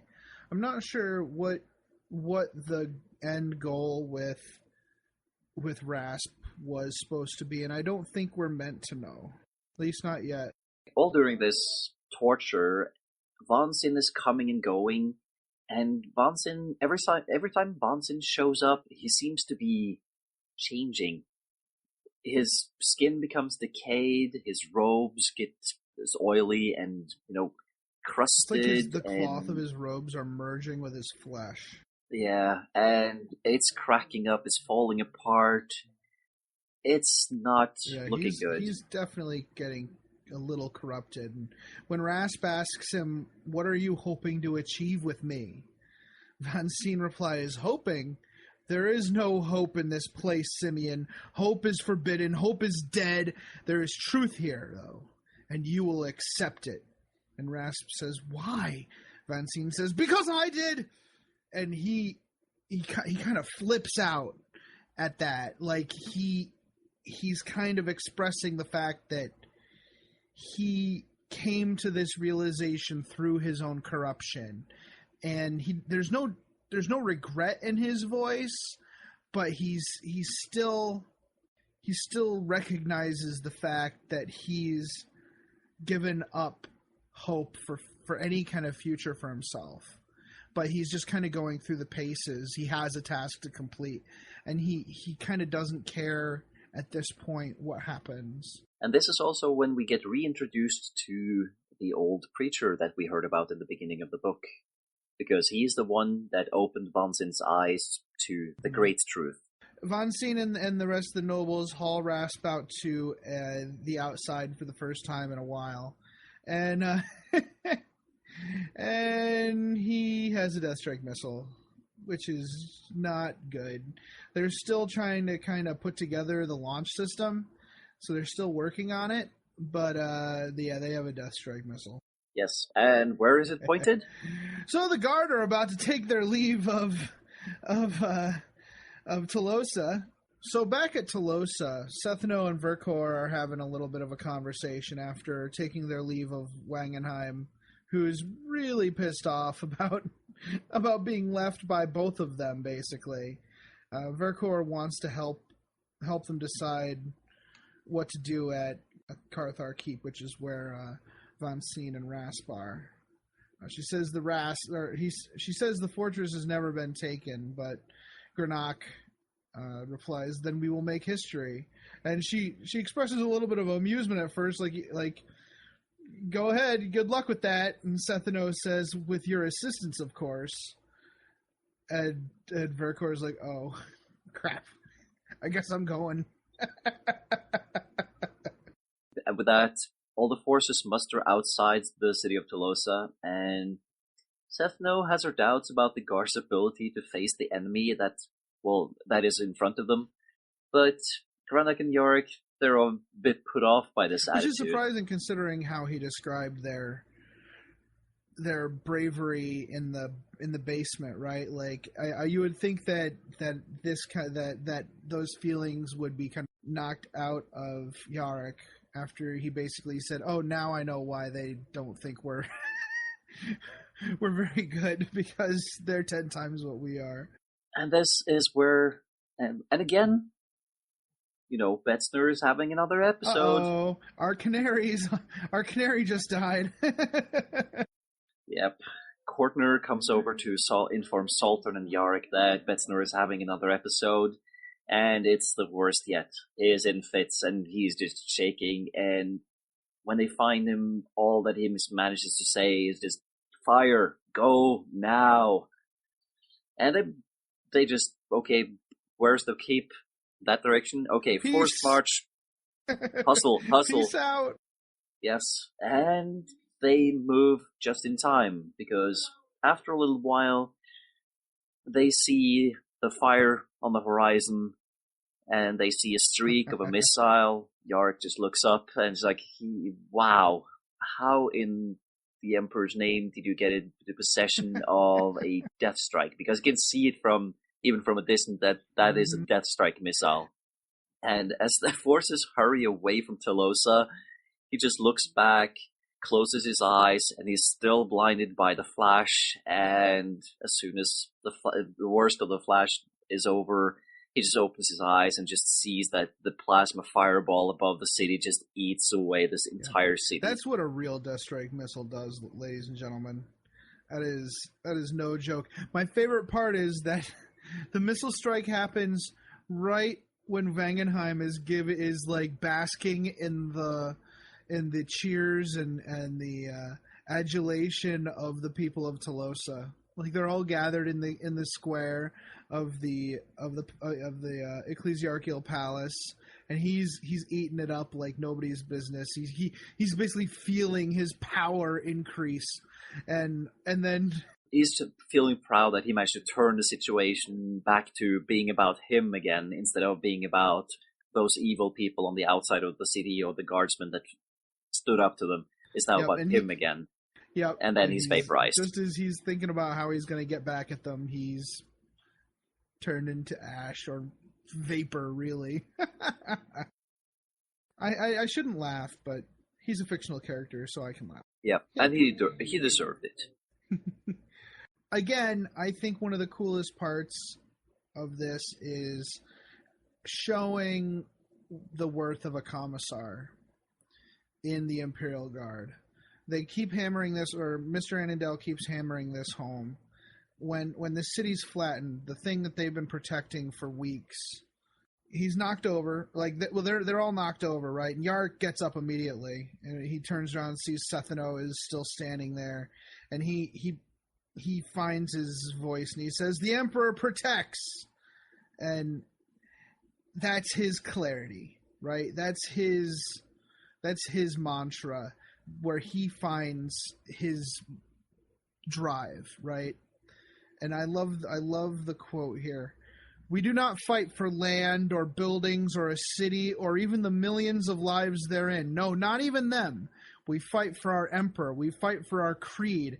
It is greater than any of us, and what more proof do we need of the inevitability of its victory than the fact that we still live? The enemy sought to immolate us with the greatest of his weapons, and he has failed. Let us march on, our purpose forged anew in this furnace. We are the sword point of the creed, and it is time for the infidel to taste our steel." And nobody cheers. Everybody just gets a set look on their face of determination, and they press forward. And that is really where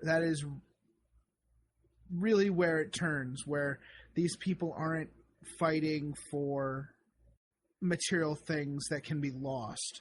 They're fighting for their faith, which no one can take away from them. It's a really powerful speech. Oh yeah, that was a great moment. That's really signifies what the Imperial Guard seek to do when it comes to morale and where it comes to their goals, right? Like it's not that's why they're so willing to just destroy infrastructure in order to preserve the Imperium, because it's just things. As long as the faith in the Emperor is maintained, you've won. Yeah, as long as the ideal survives, the Imperium survives. And now back at Karadar Keep, we get an insight into what's actually going on. And it turns out that they're trying to summon a demon called Galshana. Oh yeah, and this is a bad idea.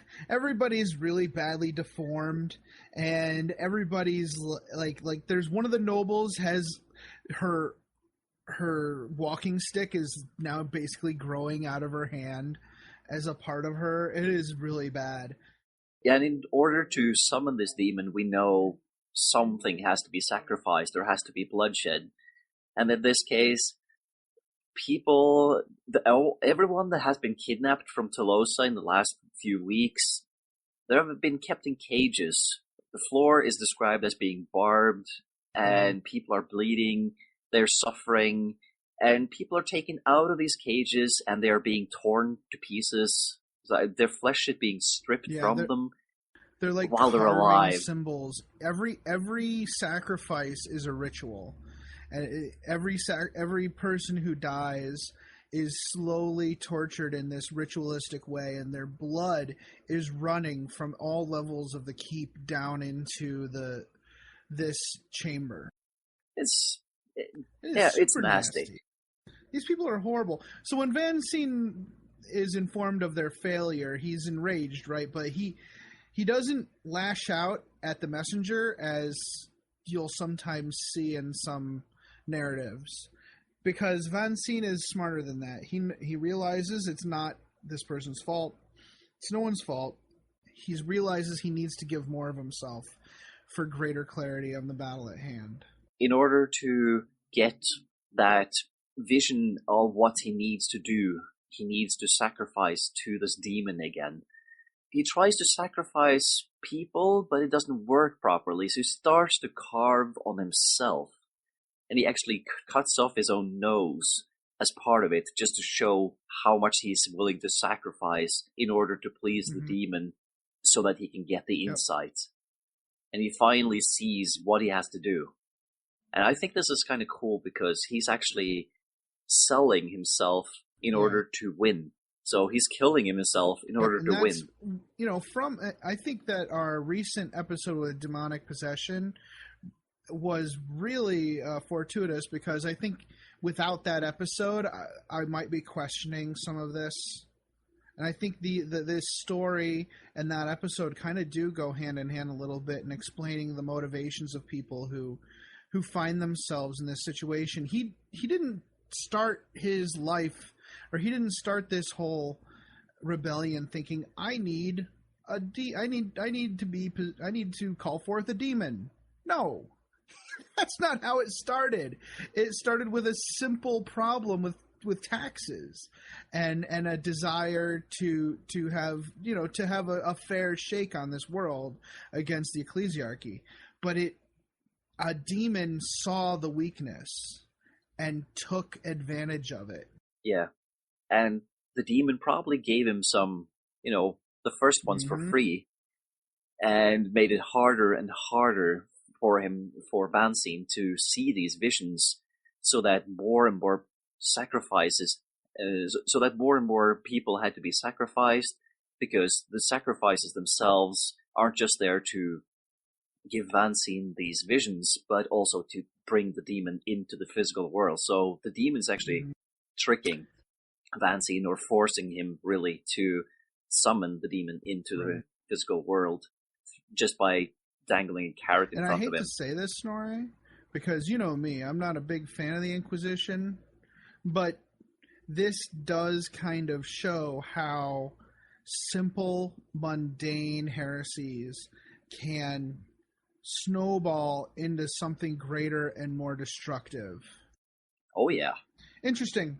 So he gains this clarity and sees what he needs to do, and he notices that that Grenache has sent diversionary forces along the more common paths to Karathar Keep, while the main bulk of their forces are taking the high road through the mountains for more tortured path.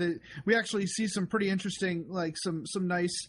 You get a good idea of how versatile the Chimera chassis is and how well it handles rough terrain. But when they finally come to a blown-out bridge, there's no getting over it. They're going to have to get the engineers up here to create a crossing for them. But before that can happen... artillery starts raining down. I guess this is one of the points where you're starting to notice that, well, the wind isn't really a problem here, apparently. Pretty precise strikes. Yeah. At the same time, I would kind of think that maybe these guys know the Mysteralian wind so well they actually know just how to compensate properly. But yeah, it is really precision strikes. You know what? It probably always goes in the same direction based on what season it is. So they probably know exactly how much to correct for. I can see that. You're probably right, Snark. But there's a pretty great battle that ensues where Yarrick charges up a hill, right? Shouting, for the Emperor, blah, blah, blah. And he realizes that Saltern's squad has he looks around after it. He looks around. Everybody's from Saltern's companies here. That's a problem. Like, this is where he starts to realize that he's been a little too involved, a little too much. He was trying to at the beginning. He was trying to avoid being the beacon. He wanted Saltern to be the leader, but everyone around him trusts him, and they want to follow him. And he sees that as a little bit of a mistake, but there's no reason to go too much into it now because they have a job to do. He realizes that this battle is not important. They need to take Setheno's advice, as she was giving inside the Chimera earlier, and go for the surgical strike and use this battle as an opportunity to cover their entrance into the keep. And I love that he kind of feels regretful about having to do this. They're leaving these people to die because they're going to gather up all the best men, all of Saltern's squad, the Inquisitor, all the Sisters of Battle, and they leave. And it's rough. Everybody here is going to die probably. So that's what they do. Scenario 5: The Martyrs of Aig Mortis. When the remnants of the Mortesian forces face an ambush, they must buy time for a small insurgent force which is headed for Karathar. The armies are, as previously mentioned, non-flyer Astromilitarum force for the Imperium. The Imperial forces can field any form of non-flyer Astromilitarum forces, but no use of any special characters from this supplement because they have left. The Imperial forces should total, say, roughly 2,000 points. The Renegades are, as always, Astromilitarum infantry, rabble, or Siegerax, or Imperial Armor 13. And the Renegade forces could total about, say, 2,500 points. Yes, they should definitely outnumber the Imperial forces.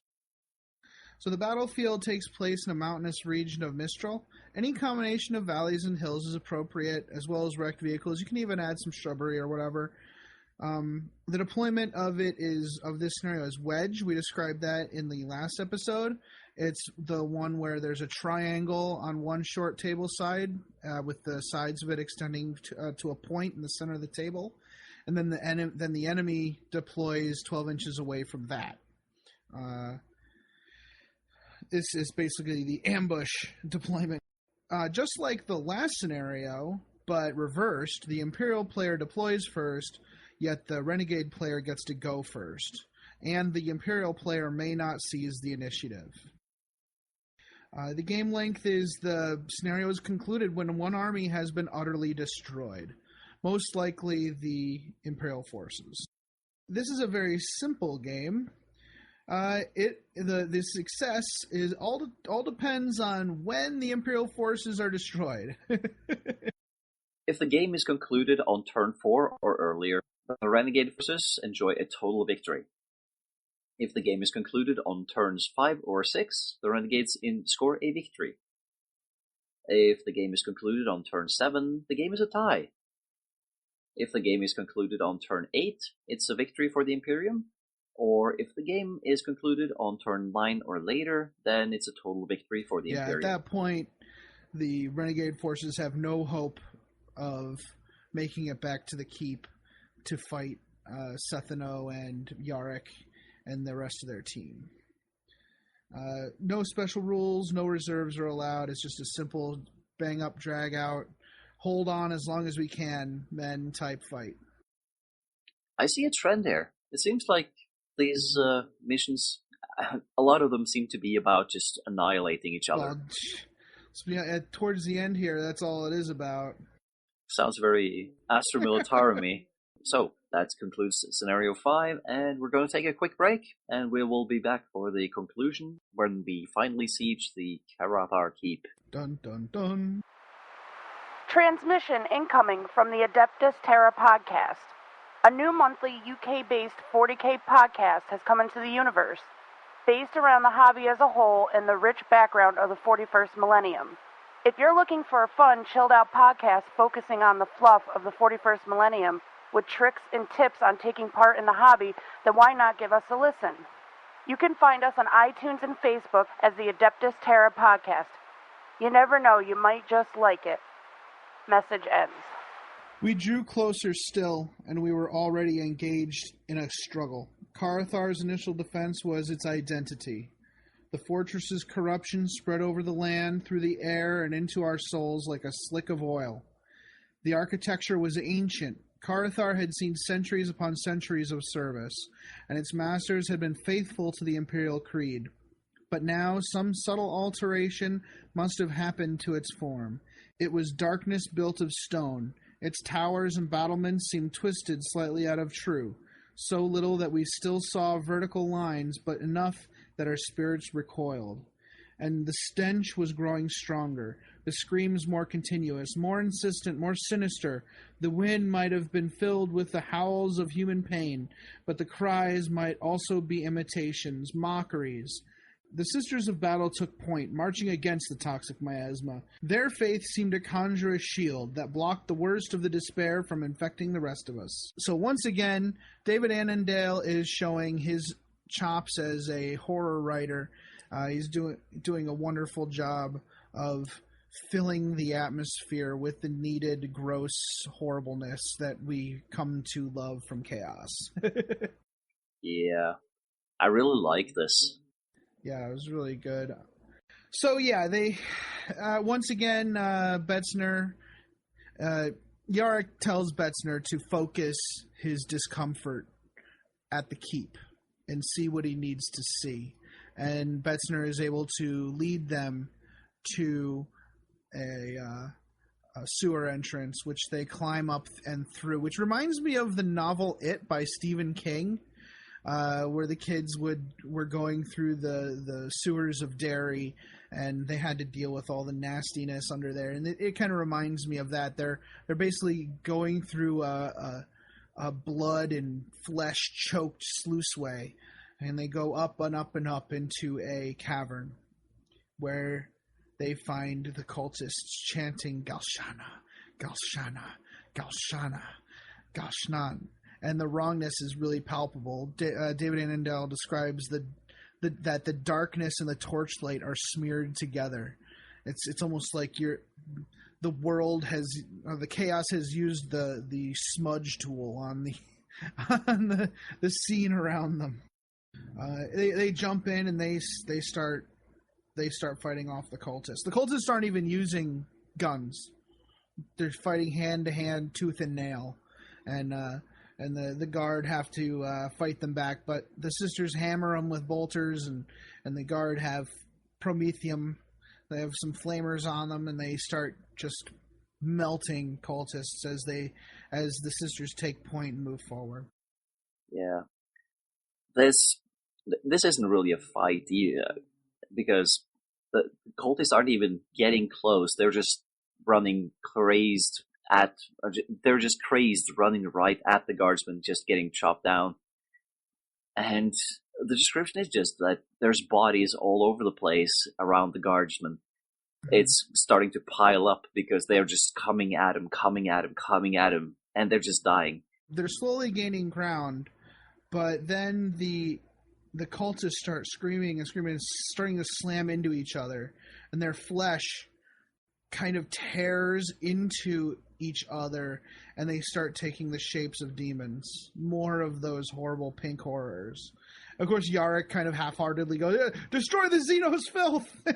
And a lot of people are...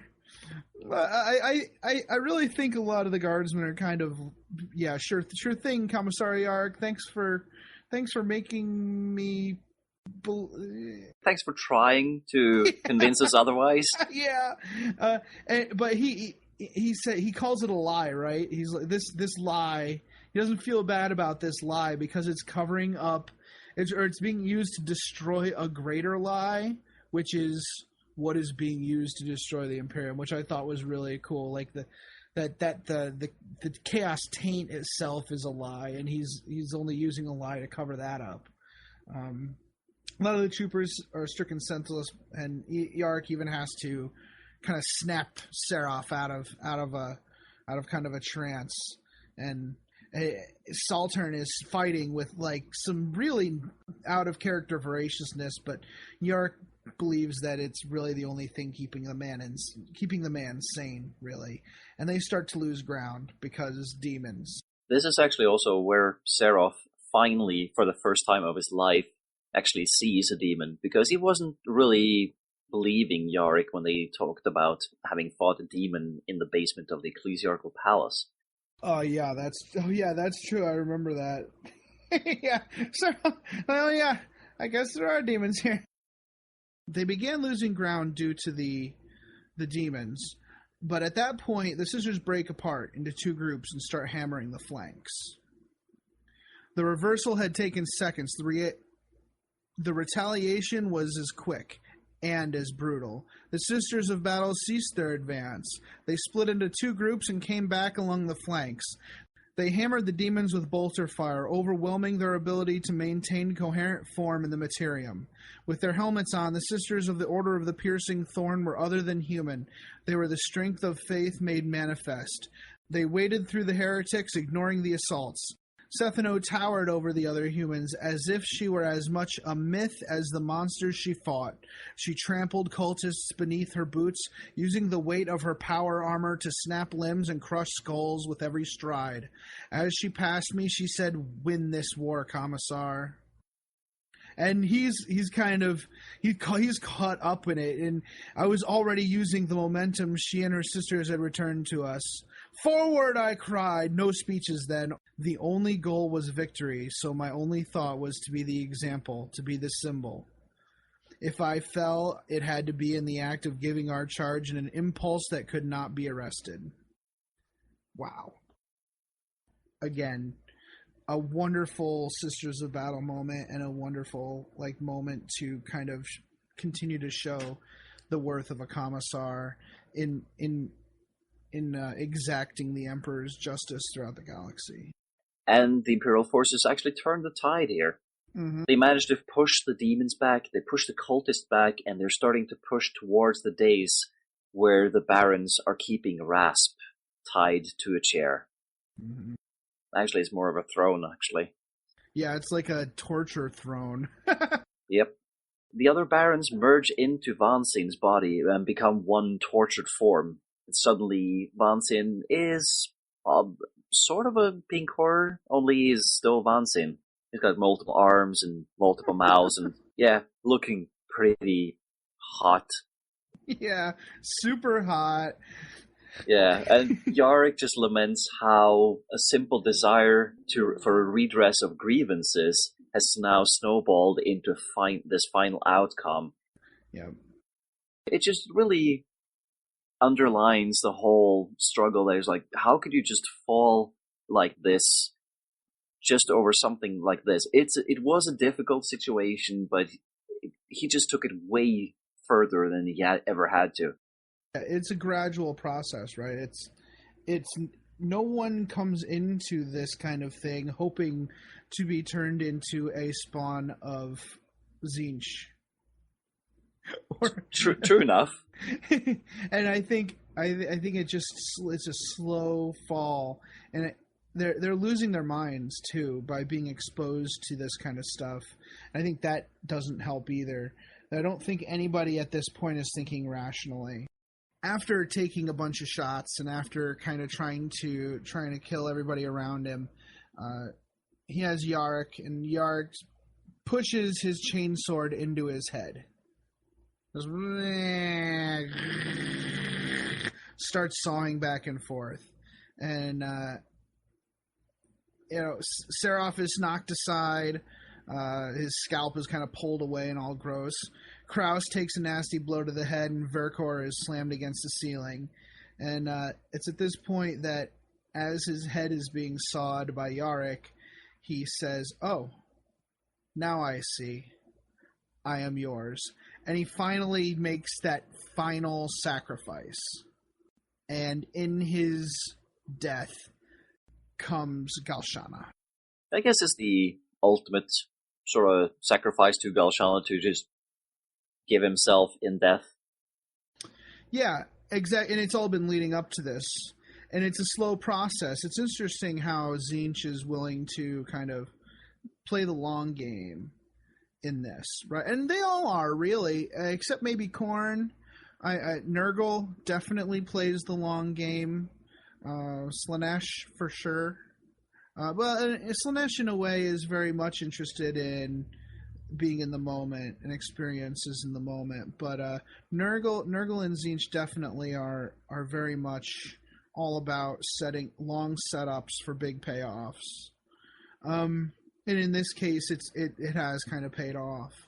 So the dais begins to spin and spin, and the being that is like that Vanseen was the chrysalis for begins to take shape. It's got a clockwork staff with a tear-shaped symbol on it, and Yarrick knows instinctually it's not for the telling of time, but the foretelling of time, and it's carrying a book.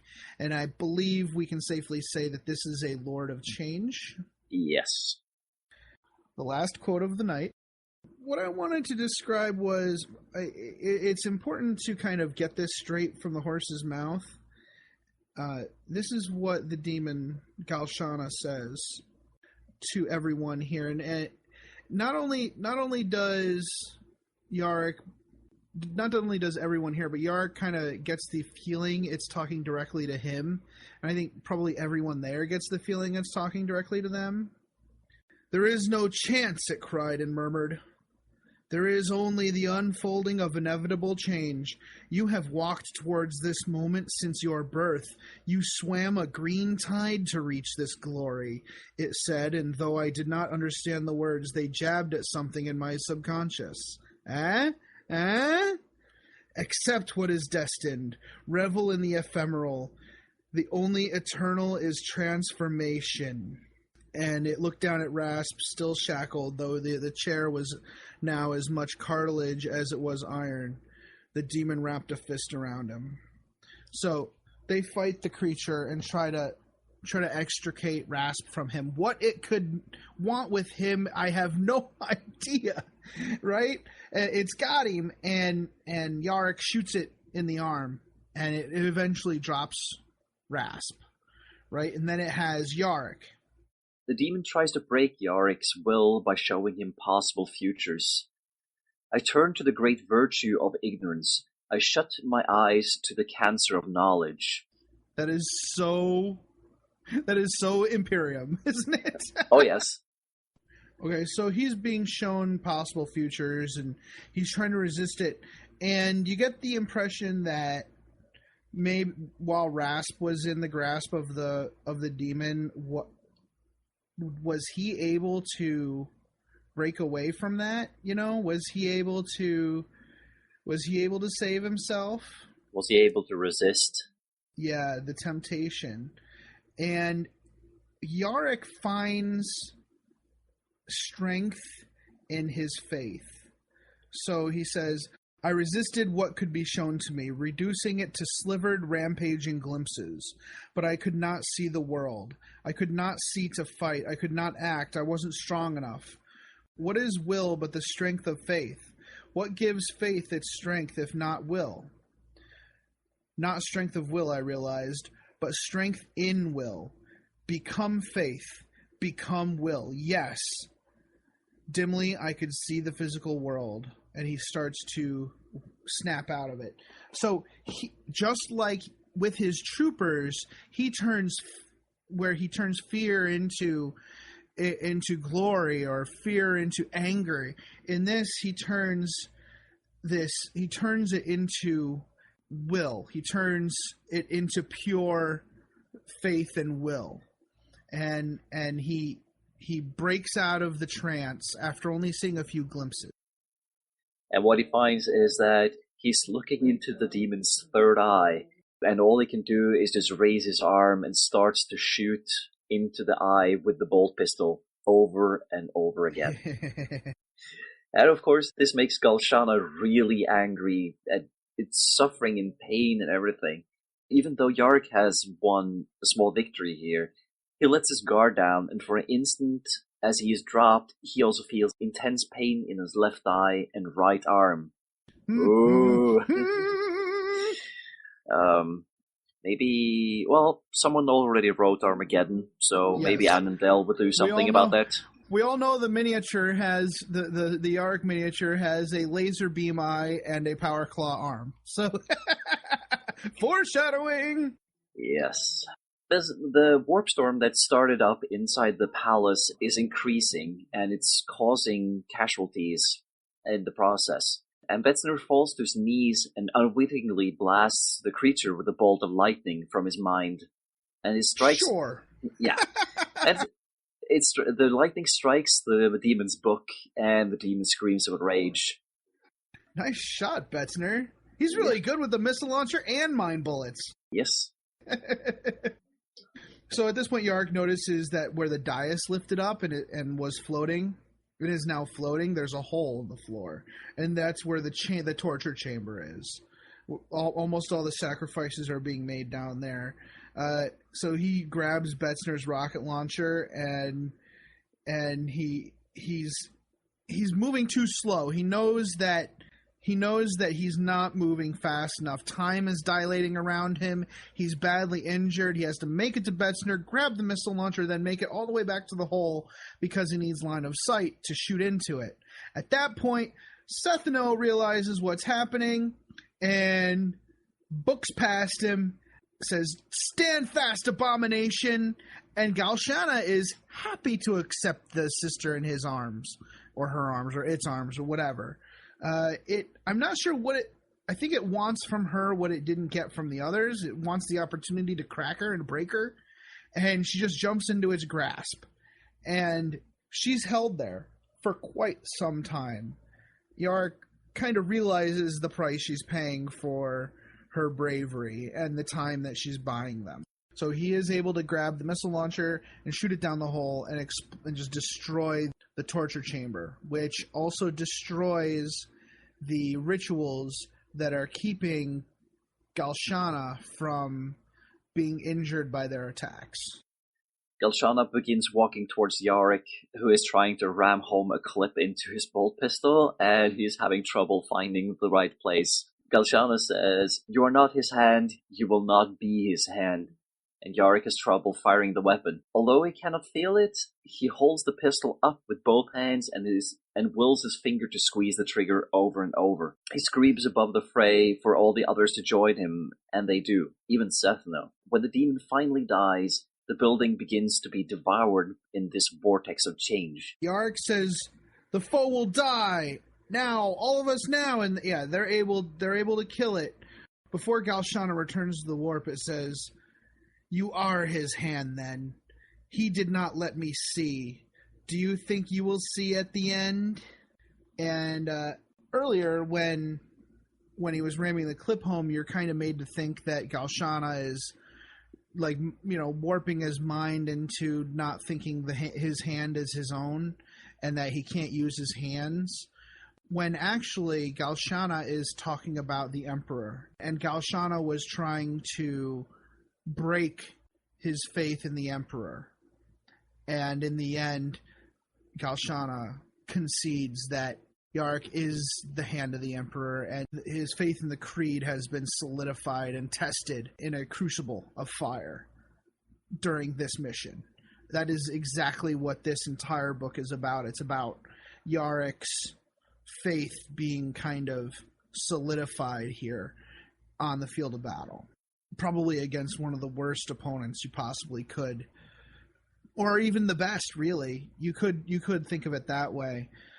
To be kind of forged out of this kind of conflict is it's pretty seminal for someone with a destiny as broad as Yarrick's. With Galshana destroyed, the sisters kill off the last of the lesser demons, and everyone makes a run for it. They pound up the stairs, Seraph and Yarrick drag Rasp with them, and all through this flight, Yarrick notices something mechanical about Sister Setheno's demeanor. Yeah, she has something changed in her. Oh, yes. Even the color of her eyes, he noticed, has changed slightly. Yeah, they used to be flecked with gold. Now they seem to be made of gold. They have a really gold machine to it.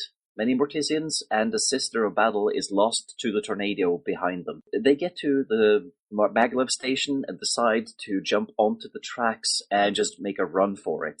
As they move down the maglev track, Kortner falls over the side, and since he was carrying Betzner also goes over the side, but Yarrick manages to catch Betzner. And as you see Kortner falling to his death, there's a look of satisfaction to his face.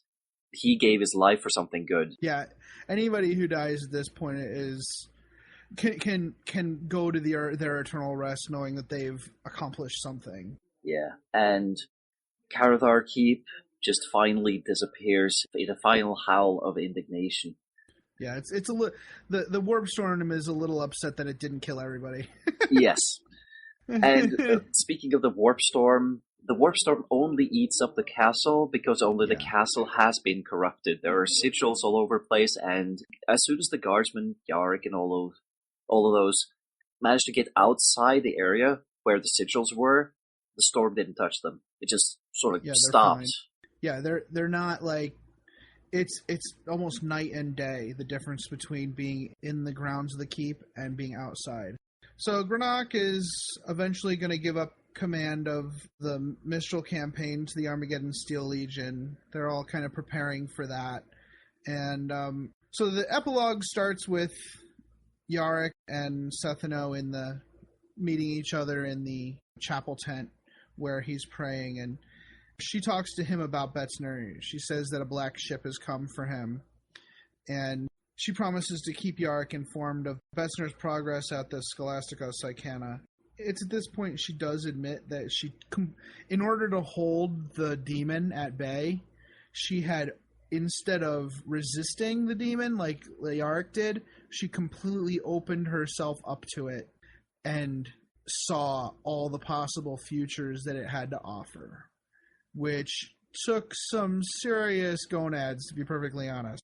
Yeah, and opening herself up to these demons' visions of the future, she now has all the clarity she needs to serve the Emperor in the way that she always desired. And as we know from previous part of the book, she felt an indecision. She didn't really know how to deal with things because she felt she didn't see the entire picture. Now she feels that she knows everything she needs to do her job to perfection.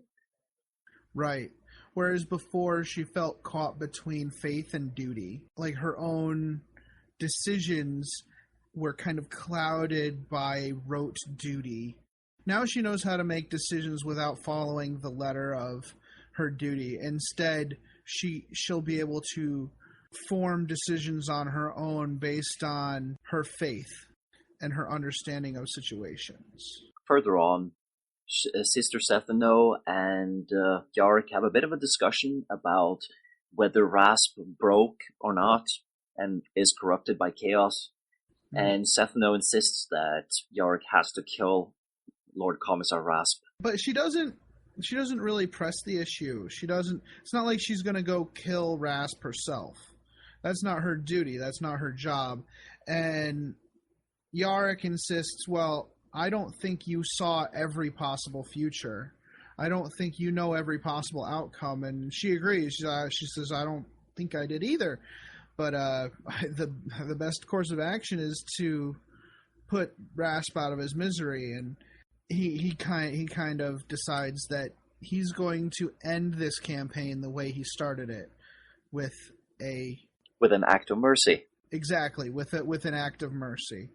So I think it's neat. After that conversation, he goes out and he sees Saltern battle-hardened, leading the remains of the Mortesians, and yeah, he's very glad for the symmetry that gives him in the mission, because Saltern, that was the right decision on his part. The men and women of his command are comfortable with him, he's comfortable with them, and he's comfortable in his station.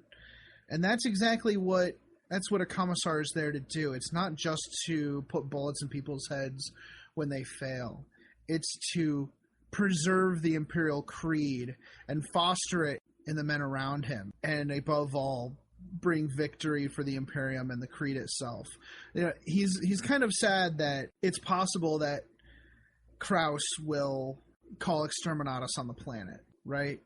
That Kraus is basically, Lord knows what they've been doing in those manufactorums. But at the end of the day, the discipline and the will that's brought about through the acts that they performed that day are all that matter. The Creed has been protected. The Creed has been defended against a terrible threat. And it's a victory, if not it's a victory, if a Pyrrhic one. So, what did you think of the bookstore? In general, I loved it. Well, because I had the situation where I actually got a girlfriend, I got seriously distracted. But as soon as I picked up the book again, I just couldn't put it back down again. I think I read like the last 6 or 7 chapters in about an hour and a half, because it just tore through them, because it was getting so exciting, to getting closer and closer to the conclusion, and just flipping pages over and over again. It never felt like it slowed down so much that it became boring. It just always kept my attention. Yeah, there was a great deal of, the action scenes were wonderful, and they had purpose. I like books like this where the action pushes the story forward and develops the characters. That's always important. You don't want pointless violence for no reason. Every single scene moved the characters. So the battle in the beginning showed what they were dealing with. The battle at the breach was a wonderful character development for Yarrick in his growth as a commissar and as a person, as a citizen of the Imperium, when he had to execute the commander. And the battle at the end, which showed how sometimes you have to make sacrifices in order to serve the greater success of the battle at hand. Yeah. As far as, talking about the purpose of the Commissar in the Imperial Army, oh my goodness, anybody who's interested in Commissars, anybody who's interested in the Imperial Guard needs to read this book, in my opinion. I can't think of a better way of explaining to someone the purpose of a Commissar and why they exist and how they truly are dealt with and what their true duties are. That's huge. It's not just putting bullets on people's heads and keeping the men in line. It's inspiring them to have faith in the Imperial Creed and to turn sadness and fear into glory and vengeance. That's their job. And it's also a political job. It's a job that requires them to deal with lots of personalities. They need to be able to diffuse social situations. They need to be able to be the representatives of the Creed on the battlefield. They also need to know how to talk to every faction in conflict. Even That's if they right. don't know what the conflict is about, they still need to please everyone so that they can get everything they need from every party. Because if they have to fight different forces on the planet they come to in order to get the job done, then they're not fighting at maximum efficiency. Yeah, no, you're absolutely right. They need to have knowledge of just about everything. That really highlights why the Schola Progenium is so all-inclusive when it comes to the Commissar's training. They need to be able to deal with multiple facets of the Imperium and multiple facets of the threats that they're going to face. So, how about them Sisters of Battle? Need more books? Right? More books, please. If anybody really wants to see more of the Sisters of Battle, more of Canoness, Setheno, or more strong and smart female recurring characters in general, let Black Library and Games Workshop know that you love Canoness, Setheno, you love these characters, you love how they're portrayed in the books. They're not damsels in distress, they're not there to be rescued, they're not there to be the focus of the male lead's actions. They are the antagonist, or they are the protagonist, as they're meant to be. I really love the way David Annandale described their faith and how it was almost a physical force on the battlefield, and how it sheltered them, how it sheltered the troopers around them. I thought that was great. They were the hammer of the Emperor, and they couldn't be held back. Yeah, they are the torch that is impossible to extinguish. Yep. Yeah, even in their death, it's a death of glory, and they don't go down easy. They go down every time a sister dies in this. They either take a demon out with them, or it's a glorious end. Yes.